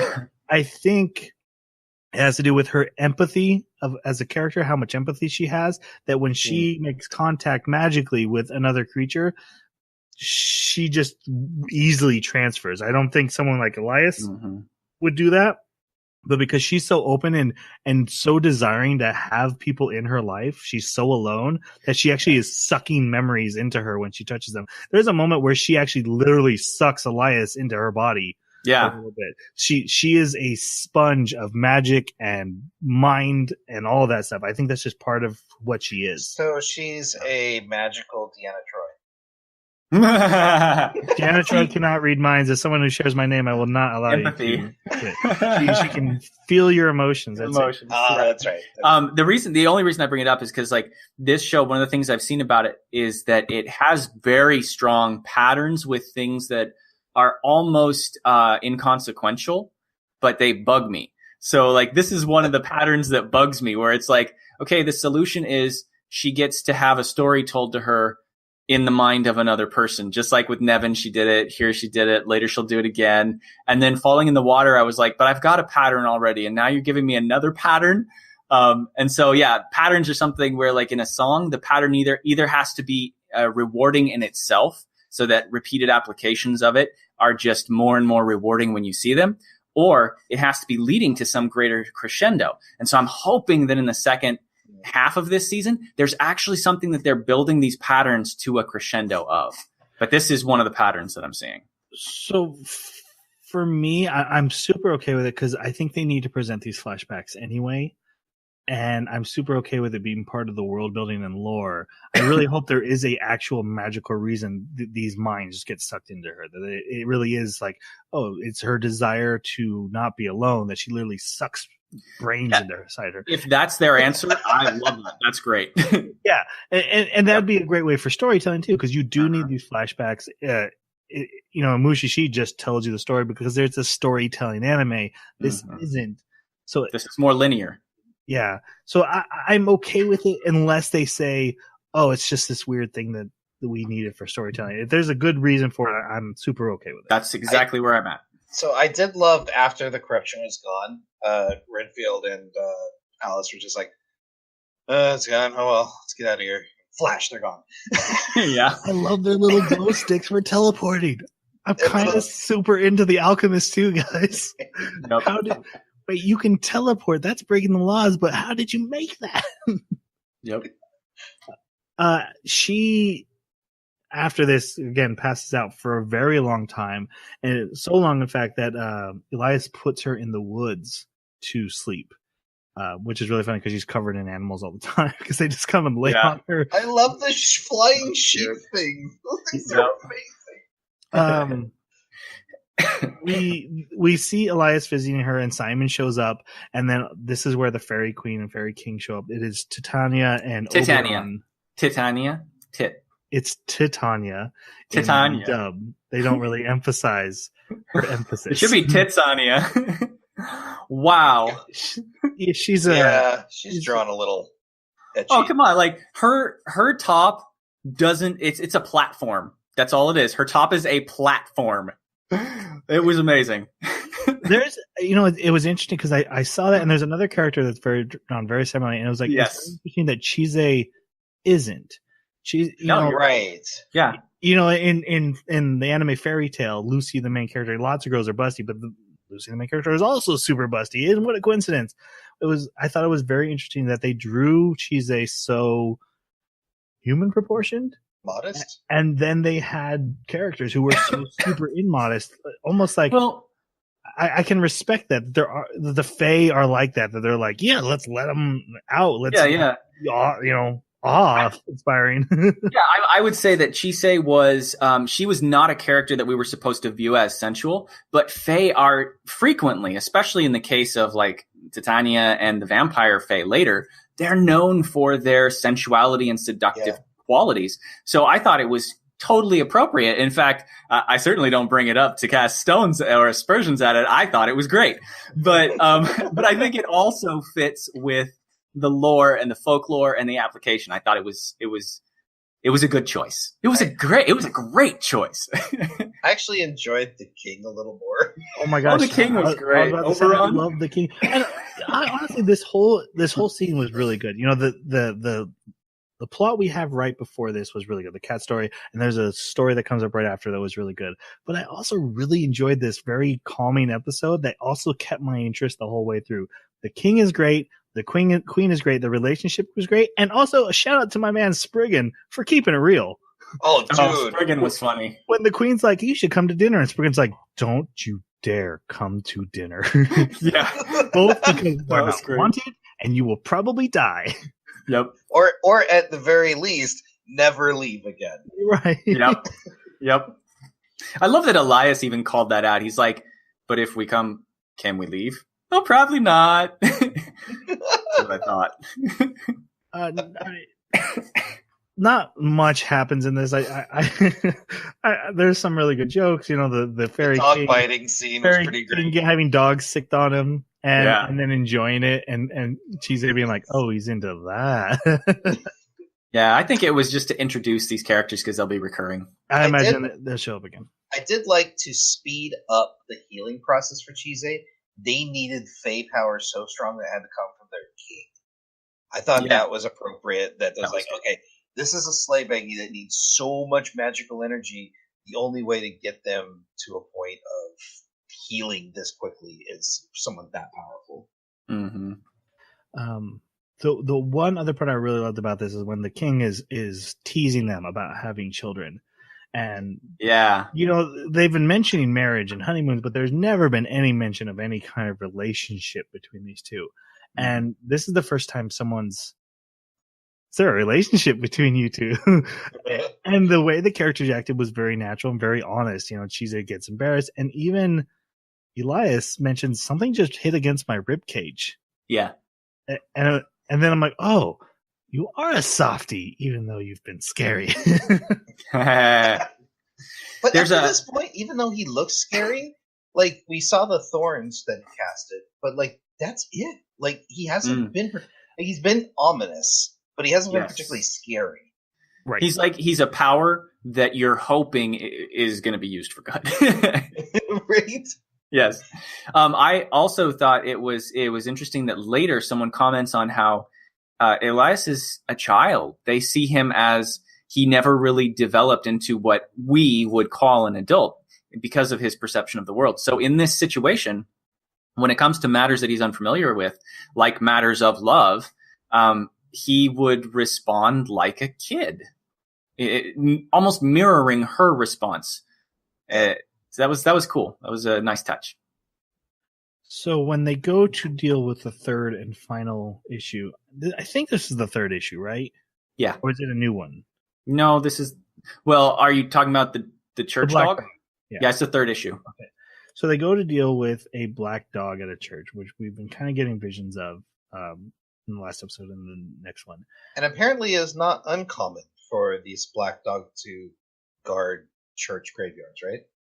Yeah, it's considered quite common, in fact. Yeah.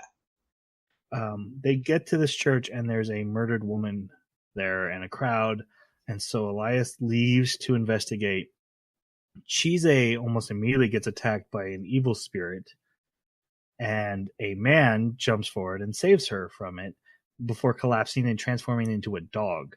And is injured. She's trying to take care of this dog. And Alice from the cat arc shows back up. I love this. And she's like, look, I need that dog. So before you do this, there's a little bit of a payoff here because earlier she's like making medicine for an elderly lady, like some NyQuil. She's making some magic NyQuil. She ended up making straight up sleeping potion. Yeah, she put too much magic into it. So, anyways, go on, Troy. So when Alice kind of confronts her, she throws that sleeping potion into her face and knocks her out. And she's like, yeah, maybe I suck at making medicine, but I made a pretty good defense weapon. Yep. Everyone wakes up and, Alice confesses that her and Renfred are working for a Cartiphilus. Although we don't know his name yet. Right. That kid alchemist from the cat thing. I'm going to call him Joseph because he wants to be called Joseph, and that's easier to say. His name is Cardiphilus. Before we get too far away from it, Jeremy, are you familiar with the ghost monster that attacked Chise? Because she mentioned it looks specifically so familiar. It's very like hollow-ish from Bleach or like very Japanese inspired. But she mentioned specifically she can't talk to it. And she covers her mouth and runs. That blew my mind. Like, wait, that's a very specific rule for a very specific ghost. And I meant to look it up, and I haven't. I was wondering if I'm not acquainted, but I took this to be a very strong implication that she has dealt with some horrible, horrible fae in her past. Yeah, she obviously was at least familiar with the rules of this ghost, if not. Like, where did she learn that? Yeah, she's been studying at this point, though. Yeah, she's been doing a lot of stuff. And we're not told how much time has been passing in between these story arcs. I get the sense that a lot of time is passing. I didn't get that impression because she's been making magic potions. She's been studying every day. He sent her to disperse the corruption with no training whatsoever. I don't see the making the potions as an example of her having done it before. I see it as that could have been her first potion. So besides the fact that like the church wanted them to do 3 things and they seem to be doing them as quickly as her health would permit. So I imagine that as soon as she was up and moving around, they would immediately go take care of the 3rd thing because it was church required. Otherwise he would have gone and done it himself, I was thinking. So I don't get that impression. I can see where you might, and you might be right, but I didn't get that impression. That's fair. There's a creature very similar to this in Avatar: The Last Airbender. In the spirit world, Aang had to go face a creature, and if you talked, it would steal your something. You couldn't talk to it. It would try to scare you and make you laugh. It would do all these things that try to make you make a sound. And I remember Aang having to cover his mouth. And they, I'm pretty sure, were borrowing that from whatever mythology this is from. So there's definitely a thing, and I bet someone smarter than us knows what that is. Please write us. Yeah, put it in the comments below. We've actually been absolutely loving the fact that we've gotten a few comments recently. Yeah, well, we're cool. I got a special shout out to do at the end of the episode, but we're gonna keep going for now. When they wake up in the woods again, Alice kind of mentions, we're working for this bad guy. He took my master's arm. He's very powerful. We didn't really have a choice. And then Elias comes out of her shadow, and he's been hiding there for a while, and just to get that information. And then a monster appears and attacks, and Chise defending this dog. No, Alice. She pushed Alice out of the way. Yeah. Gets stabbed, and it's a chimera monster. And it's the same thing that did the murder, like through and through too, like through her shoulder. Right, and that Joseph is there, the villain, And Elias doesn't take it very well. He thinks his sleigh baggy has been killed, and he transforms into a giant monster beast with his ribs showing. And I was like, I told you. This was awesome. This was awesome. This was my favorite part. This leads so much credence to the fact that Elias has no experience with emotions or how to react or handle his emotions. Because this is exactly what a child with immense amounts of power would react to losing something precious. Yep. Absolute rage. Mm-hmm. Absolutely loved this scene. He attacks the Chimera and actually destroys it. He wins the fight. And before without even like a challenge, he just annihilates that thing. But it like Joseph doesn't flinch. He's like, well. Yeah. That was a lot of parts. You know, the whole reason he wants this dog is for more Chimera parts. You think that'd be really cool. He's literally just experimenting and playing around. Yeah, he hasn't built one using a Fae yet. So if he can use this Fae, that would be really cool. When Elias turns on him, Chise actually wakes up and stops him. Totally not, it's very interesting. She's not afraid of him at all, not freaked out that he's a giant monster now. She's just like, hey, it's cool. Calm down. And he does. Her words are, if you're this big, you won't fit through the door. And he's like, you're right. And that calms him down. he reduces his size. Silver will be really upset. Yeah, that's right. And then Renford shows up and shoots Joseph in the face. In the back of the head. I absolutely Abraham Lincoln style. loved this. Yes, he just executed him. Well, tried. It was so great. He knew it wouldn't. He mentioned something like he was hoping that it would. But you're right. He said he put cantrips? Yeah, he blessed the bullet, basically. I forget how they put it in the subtitle, but that's, same thing. Yeah, to try and like slow down his regeneration, because he knew that he was just going to regenerate. Yep. So Joseph eventually does regenerate and pulls out his next Chimera, which has the head of the girl the dog Ulysses cared about. Now, this dog has back and forth as a man has been talking about his memories with his sister, and he even claimed he was a human, which. Yeah. At first I was confused, but then once I figured out, I loved it. Because who hasn't said, yeah, my dog thinks he's a person. Look at my dog, thinks he's a person. Exactly. I really thought he was a person and that this was his sister. Yep. And, you know, I have a daughter who has her own dog that, you know, she's very close with. And so there was a lot of like, that's spot on, you know. And yeah, so this girl's head is the top of the Chimera. This pisses off Chise, who has her own little monster rage.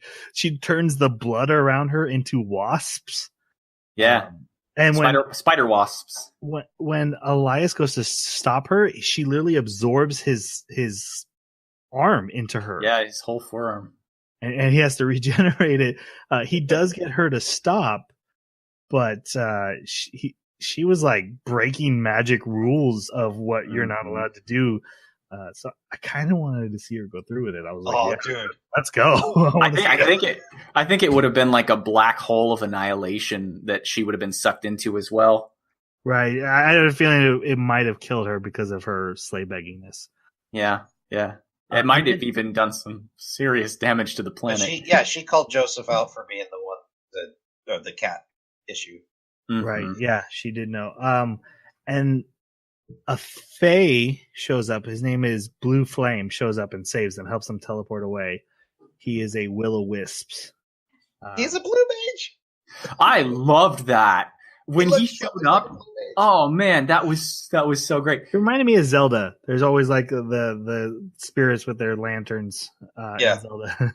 Mm-hmm. Yep.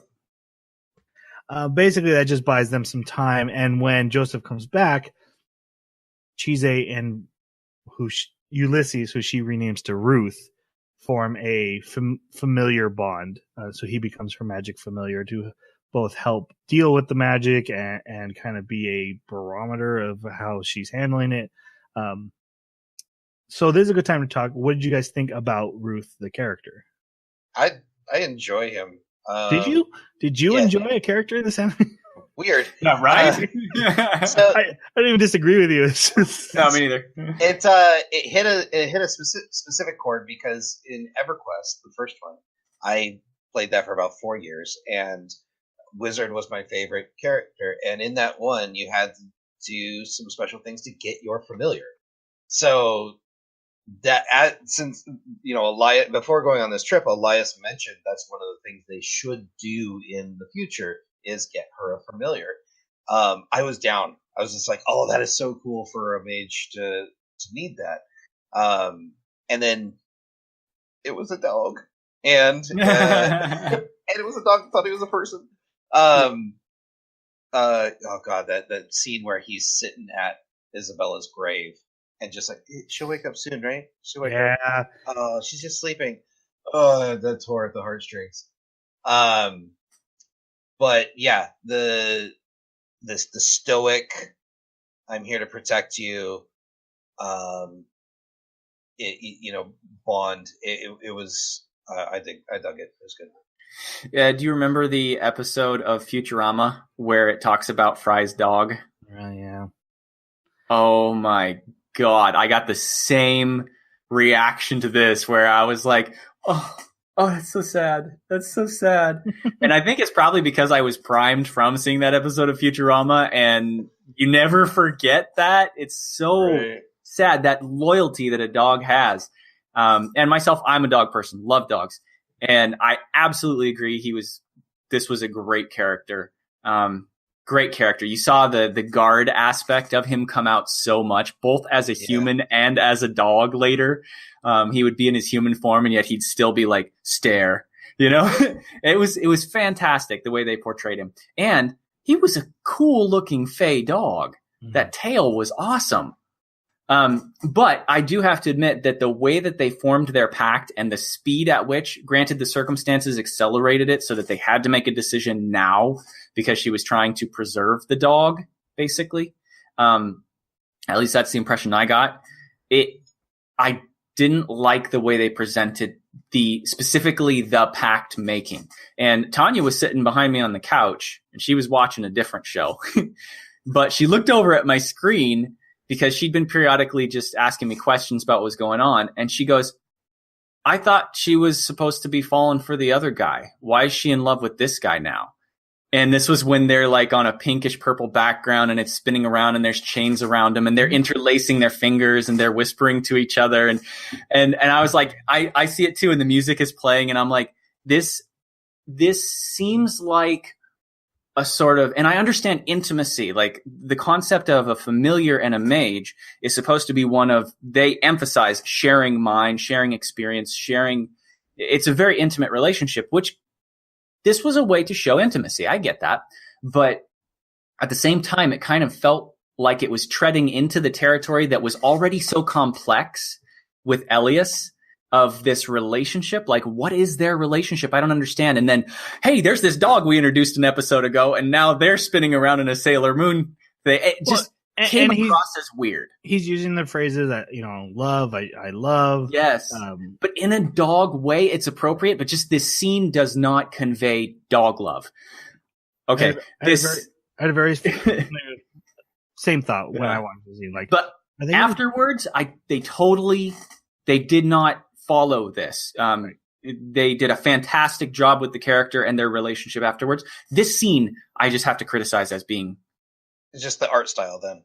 The art style and the present, yes. And yeah, just the way that they chose to depict it came across to me as a relationship. Like fingers interlocking, especially to me, is very intimate, very romantic even. Mm-hmm.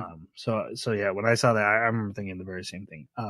For me, with this character, I love that he started as a dog who thinks he's a person and then becomes a man who knows he's a dog. Yeah. It's such an interesting contrast. And that I love that, he talks and he's intelligent, but then she's like, are you all done sniffing everything in the house? Sometimes you just gotta follow your instincts. Yeah. I don't remember that. Yeah, that's when they're back at the house. I don't think that they say quite the same thing in the sub. I think that she just says like, "Hey, you know the place now," and he's like, "Yeah." I think it's more toned down. Oh, that's funny. I like that better. That's funny. Yeah, and there's the when he's in human form, but he's putting himself in between her. The way he acts like a dog when he looks like a human. It's great. And it's completely accepted. I am a dog. I'm not just a dog. I'm a church grim dog. Yeah. That's what he actually is. This was the third time that she goes into someone else's mind to see his pastory with his history. Pastory. Wow. With Isabella. Yes, it is. Who you didn't mention looks just like her. Yeah. He does call that out. They look, I didn't think they looked that much alike. It was the red hair. I mean, to a dog who doesn't see in color, I thought. Still, he's magic. He destroys the chimera, and there's this really horrible scene where her eyes are open, and you can tell like the brain's still there. And she's still kind of alive, and she sees him, and he's saying goodbye, and I'm like, oh man, come on. So another Mushishi kind of gory horror almost, but there's like a very sad softness to it at the same time. Yeah. Very symbolic. Mm-hmm. And then that's when Joseph picks up his arm, which got cut off, and he's like, okay, I'm out. And I love that he tried to put the arm back on and it didn't connect. And he's like, all right, well, that didn't work. That was really good. Yes. And then he just Okay, so I want to clarify if you guys aren't familiar with this character, Cartiphilus. And please explain, because I was a little confused by him. I thought he was just an evil alchemist that had somehow gained more life. But then like those like wigglies started coming out of his eyeball, and I was like, so before Jeremy gives us the real world explanation, I just want to point out Renford said he heard he was cursed by the Son of God to roam the world forever. Yeah. Okay, so there was one historian recorded that he heard that there was a man who was named Cartiphilus, and he was an Armenian doorman for Pontius Pilate. And when Jesus was leaving to go and be crucified, he slapped him and said, go faster. And so Jesus turned around and said, when I return, you will still be here. I'll go, but you'll still be here, or something like that. I can't remember the exact terminology, but he said, I'll go and you'll still be here.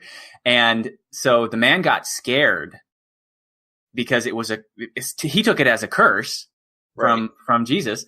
And so he went and he got baptized and had his name changed to Joseph and was hoping that he would be forgiven and no longer cursed because he got baptized. So then this villain, he's been cursed since then. He's waiting for the world to end. He's waiting for Armageddon, the for Jesus to come back. Yes. Okay, so he can't die until Jesus comes back. Okay, so he's at a point of I don't care about anything or anyone, so I'm just gonna play while I have time. I loved his explanation that I hate pain. I'm always in pain, and I just want to do bad stuff. And it seems like his mind is broken a little bit. Like he talks to himself. He's trying to figure out, why was I here? What was I doing? Oh, that's right. I was doing this. Why was I doing that? I don't know. I guess I'll do something else. It's really interesting. Why did I need a chimera? Exactly. I don't really know why. Maybe it's growing up with Bible stories and being raised that way, but I just love the idea of Christian mythology being part of wizarding mythology. Yes. No offense to anyone, but he's just using the word mythology. I'm just saying that the stories from one and the stories from another being mixed together. It just it's so good. Yep. Yeah. We have another episode that is kind of a slow down, take a breath after what just happened. This is where Chise goes to town, does some shopping, runs into Angelica. They have a little argument. Why does she go to town? Because Elias will not come out of his room. Yeah, so after this whole encounter of him transforming, he's like locked himself away. I was going to get to that. For like 2 weeks, I think, yeah. Well, you could have mentioned that before she went to town. Well, okay, the only reason I hadn't mentioned it is because when she comes back, I found much more interesting. So I'm going to bring it up. Okay. He's been in his room locked for 2 days or 2 weeks. She first went to his door that first time, walked away.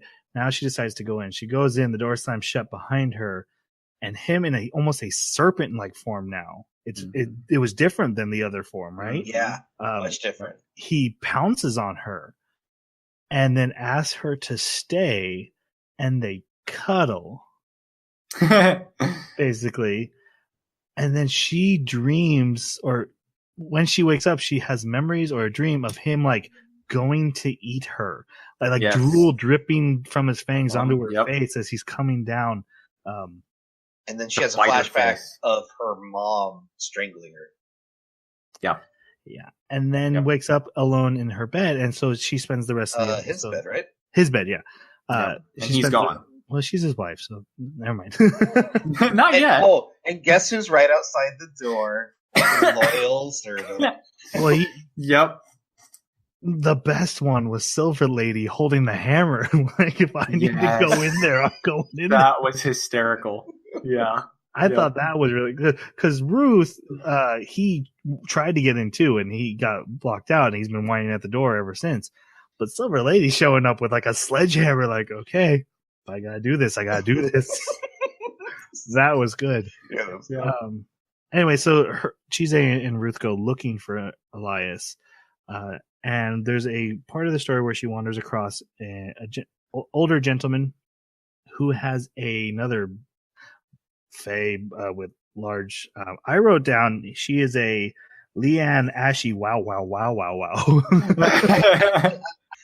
So here's this old guy with like this girl wrapped around his shoulders, and he doesn't. It looks like he doesn't even notice the weight. And so I believe Chise and Ruth both look at him like,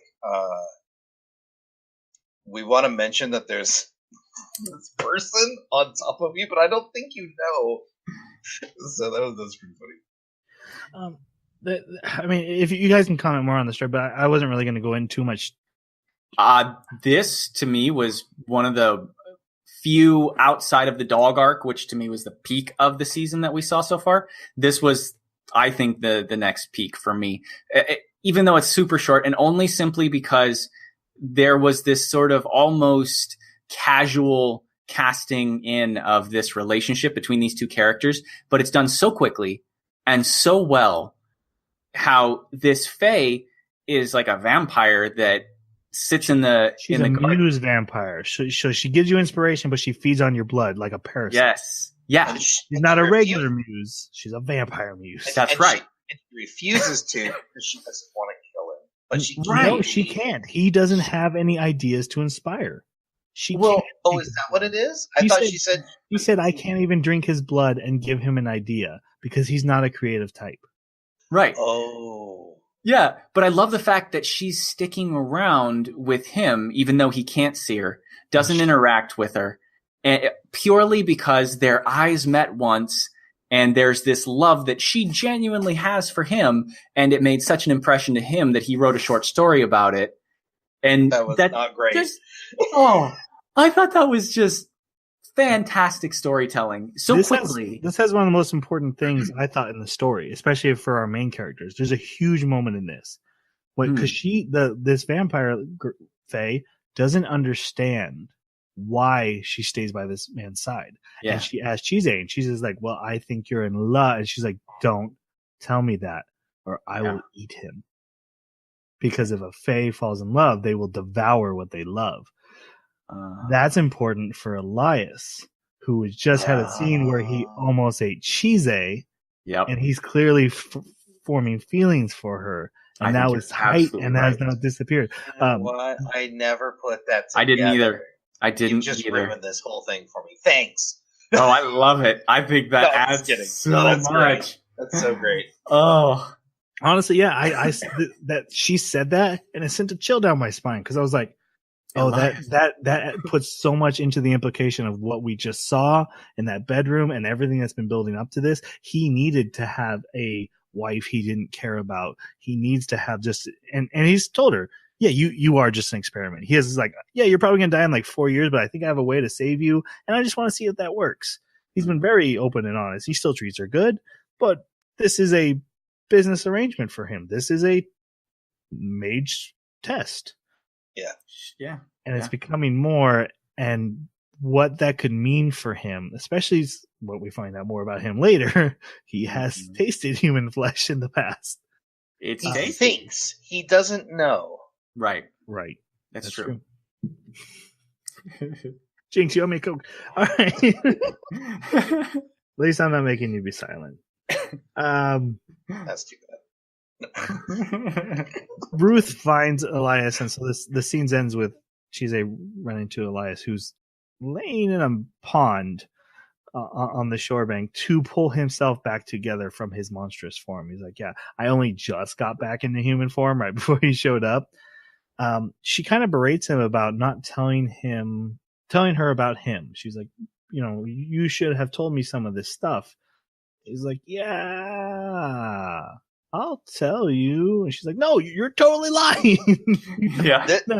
This was one of the first times she showed genuine, like, we're in this together and you need to be honest with me, kind of anime tropiness when it comes to two people that are like together and something bad's happened, one's keeping it from the other. Like, this is the first time we see this from Chise, and it was neat because we go from this I don't care about myself to, oh, maybe this guy will care for me and take care of me, to I'm learning more about the world, to now she's full on, this guy is important to me, whether he tried to eat me or not, and the things he's keeping from me are important, and I need to know because I care so deeply about this person. It was a neat transformation to see this happen over an entire... It's also mentioned in this episode, Ruth points out, you love him. And she's like, wait, well, it's love. He's like, no, it's love. I love you. You love me. You love him. It's not a big deal. Yeah, but the dog only understands that kind of love. Right. But also, she's kind of realizing she's terrified he will abandon her at some point. That at some point the experiment will end and he will kick her out. She is codependent on him, like Angelica called out to her. Mm-hmm. At the end of this episode, the familiar of Lindell shows up. Who's that little seal girl? Yeah. Riding one of the children dragon, who's now a big dragon, and big dragon. basically summons Chise back to create her wand. And Elias doesn't go. He's like, oh, I'm going to stay here. Obviously some issues in their relationship. They go back to Niven's tree and gives her a saw. But really what the story is, it kind of starts the backstory of Elias and how he met Lindell. So Lindell tells her the story that night, how he was just a nomad mage who wandered the world, taking care of reindeer, who make ice under their feet, and he eats them. And yes, thank you. And this was a time before, like, civilization as well. Like people are just becoming like tribes. It looks like, although or moving past tribes. Although his master, like Rahab, she seemed to be dressed in clothes that looked way more modern. Wearing a lab coat and a monocle. Yeah. So I'm not sure what's going on there. Maybe by this point it was closer to nowadays. All we see is a village that needed a doctor, but we don't see any technology in sight, so it's hard to know. Yeah, it was a long time ago, and I got too far away. No more Star Wars. I'm sorry, I can't. It'll never stop. I am. Besides anime, there's one other thing that runs in my blood. Okay, so this beast wanders up to him and collapses, and it's Elias, and he helps take care of him and nurses him back to health, and he gets talking to him. Elias is like, I don't know what I am. He's like, okay, well, I know what to do. We'll go find my master. So he teaches them a spell. They wander magically through magic mist. I love the way he describes his master. Well, she's either close by or maybe on the other side of the planet in the past or in the future. I'm just not sure where she is. Hey! Maybe that's why that's great. I like that. Maybe that's why she's in a lab coat, is because he went to see her at some unspecified future time before returning to his own time, which would have been in the past. Maybe. I could see that. We see they get to her. She tells Elias to shrink himself so he can fit inside the house, and he does. Which then he's adorable again. Oh yeah, because he's way smaller than he's ever been. He turns into like a child size. Yes. Yep. And she's like, perfect. We find out that she named Lindell and she names Elias, but she doesn't know what he is. She's the one who had the theory of maybe he was a mage who dealt with black magic and got stuck like this. Mm-hmm. But yeah, they ask him what his earliest memory is, and he says red. Mm-hmm. And then she tells him, "Don't think too hard about it if you don't want to." While this is going on, Elias in normal time gets a messenger from a bird. A message from a bird, yeah. Who was on the other end of that message? It was someone from the college, the alchemist college, because Renfred showed up during the call. Okay, I must have missed. I was very confused by who was talking to him, and they basically are telling him, if you keep Chise, you're going to ruin her. Yeah, Renfred showed up and he kicked the other person off the line and started talking. And Elias said his name, and then we see the bird being buried in a flower potter by Silver later. Yeah, I saw that too. I wonder if that's a normal thing of the thing, or I thought that was some foreshadowing because at that point in time, we were leading up to Chise becoming a bird for a short period. Back to the backstory, we see Lindell and Elias visit a village, but due to a little girl having the sight, being able to see Fae, she causes a panic when she notices Elias, and the village attacks Lindell, and Elias attacks back, which freaks out Lindell. He's able to get them out of there through magic Fae forest. Mm-hmm. He calls it the other side of the forest where the Fae dwell. He teleports them there, and then but he also mentioned it was dangerous there, and they had to get out. Right. Mm-hmm. I'm guessing for the very same reason you don't go visit the Fairy Queen. Yeah, that's what I thought too. But he's also very exhausted from using so much magic, and he took a big bam on the forehead. Right. So Elias gets them back, and then this is the scene where he's prepping dinner, and he says, "Yeah, I feel like I ate humans, and I sometimes crave it, and it's easy to ignore, but it's definitely there."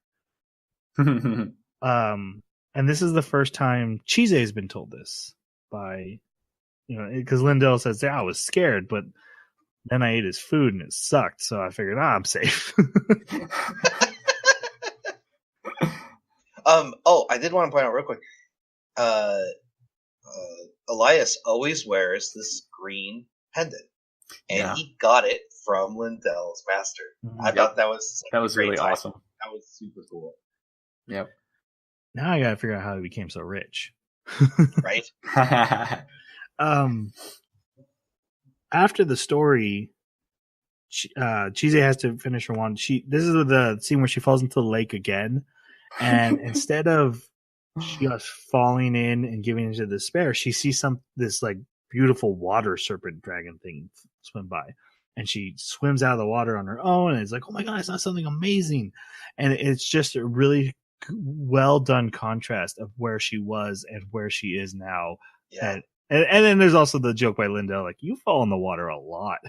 Mm-hmm. And then so she spends all day carving her wand. Apparently she has to do it herself, gets a haircut because you need the hair for the wand. We get another song from Lindell, who does sing. Oh god, did the elves show up and dance for him? And then they had a Ray Kylo moment where they were able to connect. Right, Elias and Chise are connected by the water. I did that just for you. No, actually, I really enjoyed that exchange because it kind of that was good. When if you go on a business trip and it's been a couple days and you call your wife, it's just they're reconnecting. Yeah. But if the flowers could go through, could she go through? I was wondering the same thing. Yeah, it shocked me when the flowers went through. Yeah, I wondered if it was her magic again. Slayebaggy breaks all the rules. Right. So in our final episode, starts off with Elias thinking about how Chise came into his life, how he bought her. and how she was an experiment and how that's obviously changing. And he's noticing the house is cold. And if anyone's Even though it's the middle of summer. Right. He even has a fire in the hearth. And if anyone's ever seen My Fair Lady with Audrey Hepburn, or the original play, this is very much the Henry Higgins moment of I've grown accustomed to her face, and it's just, you're right. When you fall in love with someone when they're not there, everything's not right. You just feel it. And they did an amazing job portraying it every time they showed him just standing there. And even though he's got a featureless face, it's just a bone skull. But like the way they draw him, it's just like, oh, poor Linus. Yeah, the body language does a really good job. Yeah. Yep. When Chise gets her wand, she ends up in a crossroads where she gets to talk to Nevin one last time, the dragon that the wand was made from. Brilliant scene. And they have a conversation about her worth, and he points out, like, all these people you've saved on your adventure so far, if you have no worth, what are they? And he points out, your mother was going to kill you and chose to kill herself instead. So what does that say about you? Like there was obviously something important there.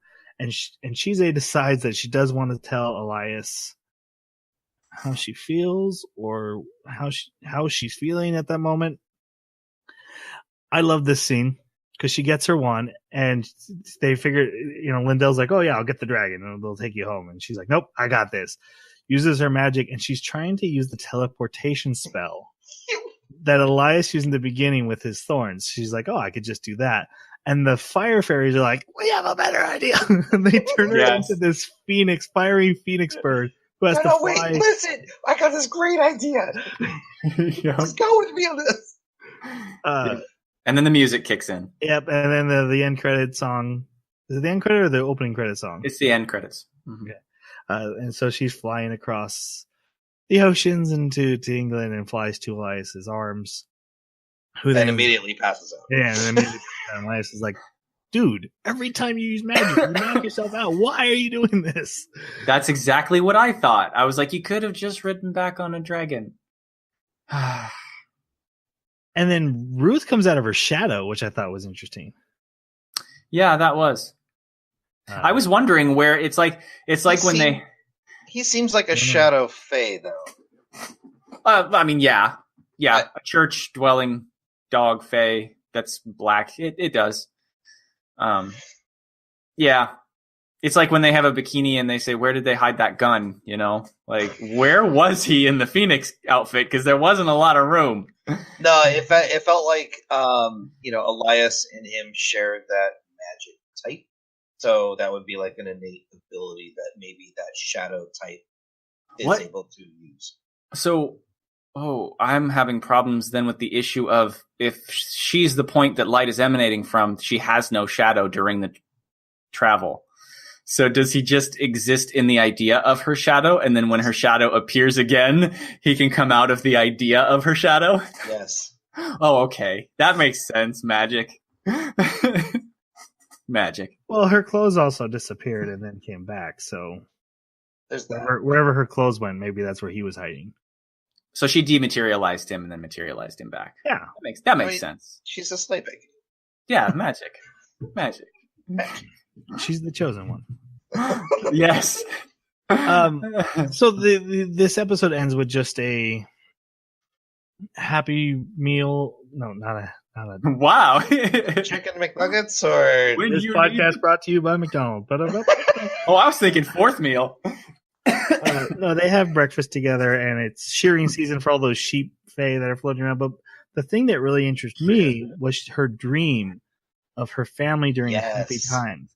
Her mother is pregnant. Her father's there. She sees a scary spirit, and they're comforting her, and they're mentioning that they saw it too. And yeah, that was weird. The dad even says, like, oh, it's fine. And the mom's like, oh, yeah, for the first time you saw one. Remember how you reacted? And then it's like, oh, I don't think anything we've been told about her family is accurate. Yeah. The something is going on there. Yeah. And if she has a brother out there, why did the father run away with him? Yep. What's going on here if it's real? Yep. Yeah, and also she seemed startled that she had a positive dream about. Yeah, the she'd Fairies. forgotten about it. But she mentioned something like my mother wasn't yelling at me, so there were happy times. But it makes me wonder how. The reason I bring that up because my first thought was, oh, maybe the mother sacrificed herself. But if the mother was actually like abusing her, like verbally, then what really happened? Then we just don't know. Well, but we have 12 more episodes to go. We do have 12 more episodes. That's Yeah. where these 12 end. I'm going to throw it out there. I think it has to do with a Fae curse. Yeah. Like, I think that one of the evil Fae, and I think that's why she says, oh, it's one of the bad ones that you don't talk to. Because I think that when she was little, she learned the hard way who you do and don't talk to. And I think this may have been fallout, her family's issues. I just want to point out these last 3 episodes I felt were a little slow compared to some of the other arcs. I definitely think we passed a high point so far. I do think there's a lot of good stuff to come. There is a flash forward of Elias as a dragon and Chise as a full mage and like this giant white robe. In the after credits sequence. Yeah, I was like, okay, that's where we're going. Yeah. I'm into this. Yeah, right.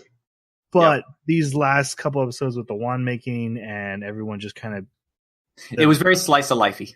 Right. And I have a big issue with any TV show or story where anything could just be resolved that the characters sat down and talked for 5 minutes. And then they just choose not to, and then angst builds up in between them. And it's like, no, just talk to each other. That always bugs me. And so that's happening a little bit here. And even I'm going to go tell him my feelings. Oh, I passed out for 2 weeks. Let's have breakfast. And I just was sitting there like, tell him the whole, I had a realization that I need to tell you. And then you just push it aside. So now there's going to be more angst until you finally get up the courage again to do it. And I can't stand that. Tell him so he can bite your head off. Oh, no. That's right. Okay, let's go. You guys have any other thoughts on these final episodes? I'm good. Okay, let's go to final reviews. Jason, you picked it. You end it. At this point, I'm gonna have to give it 5 stars. It's giving me everything I want. Or Baka's. I love where it's going. The story of depression and being able to conquer it, and the support of the people around you that you love, is a great message. Along with the world building of this magical place, just fantastic storytelling, fantastic character arcs. I'm excited to see where it goes. Okay, Jeremy, how about you? I'm really torn between a 3 and a 4, but I'm gonna go with 4 idiot stars because I really enjoyed it. I enjoyed the art. I enjoyed the character development. I really like the way they're presenting the magic systems. I like what they're building up to, but it felt so much like a tour of this world instead of like there wasn't enough action for me. I wanted to see more going on at all times. A little bit too much of a slice of life / mushishi flavor for me. I can totally see why you'd love it though. And so for me, I'm going to give it a 4. And it certainly has the potential if the second half of this season kicks it into high gear and does some awesome stuff. It has the potential to be a 5, I think. Yeah, for me, it's a solid 4 Bakas. For kind of the opposite reason, I'm enthralled by the world building and the lore going on here, and Elias especially has my curiosity so well hooked. But a lot of the other characters aren't quite grabbing me, and I do feel it starts and ended in these 12 episodes a little slow. So I don't feel it's near perfect for me, but it is an anime I'm very much enjoying and do want to continue watching. So a solid 4. Okay, so our next anime is the other 12 episodes of the first season. We'll finish watching this and then talk about how the characters grew and evolved. If you guys want to share your thoughts, we would ask that you don't spoil for other audience members or us who haven't seen the second half what's coming. But if you want to comment on these first 12 episodes, we would love to hear it. You can reach us on our Twitter at Baka Podcast, or email the anime Baka Club at gmail.com, or leave a comment wherever you found this anime. There is one other thing I wanted to call out. We actually got a really great email. If you had listened to our sport episodes, either our Kuroko's basketball or our mini-sode about it.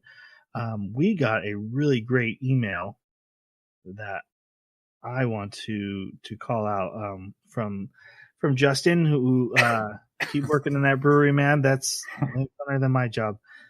He had some really good recommendations for sport animes that he thought really nailed what we had been asking for. I feel especially like what Jason was looking for. Yowara is a judo anime he called out, and then Hajime no Ippo, which is a boxing anime. I replied back to you, man. I don't think Jeremy and Jason are touching anything with sports in it for a while. These are definitely two I want to check out the next time I get some free time. So I hope I can comment on those soon. I will have to say I've seen some positive things about Ippo, so meh. All I have to say is, dude, say hi to Peter Griffin, man. That's awesome. Wow. I'm sorry. Should we? Sorry. Let's not explain. Let's say goodbye. Thanks for listening. See you next time. Sayonara.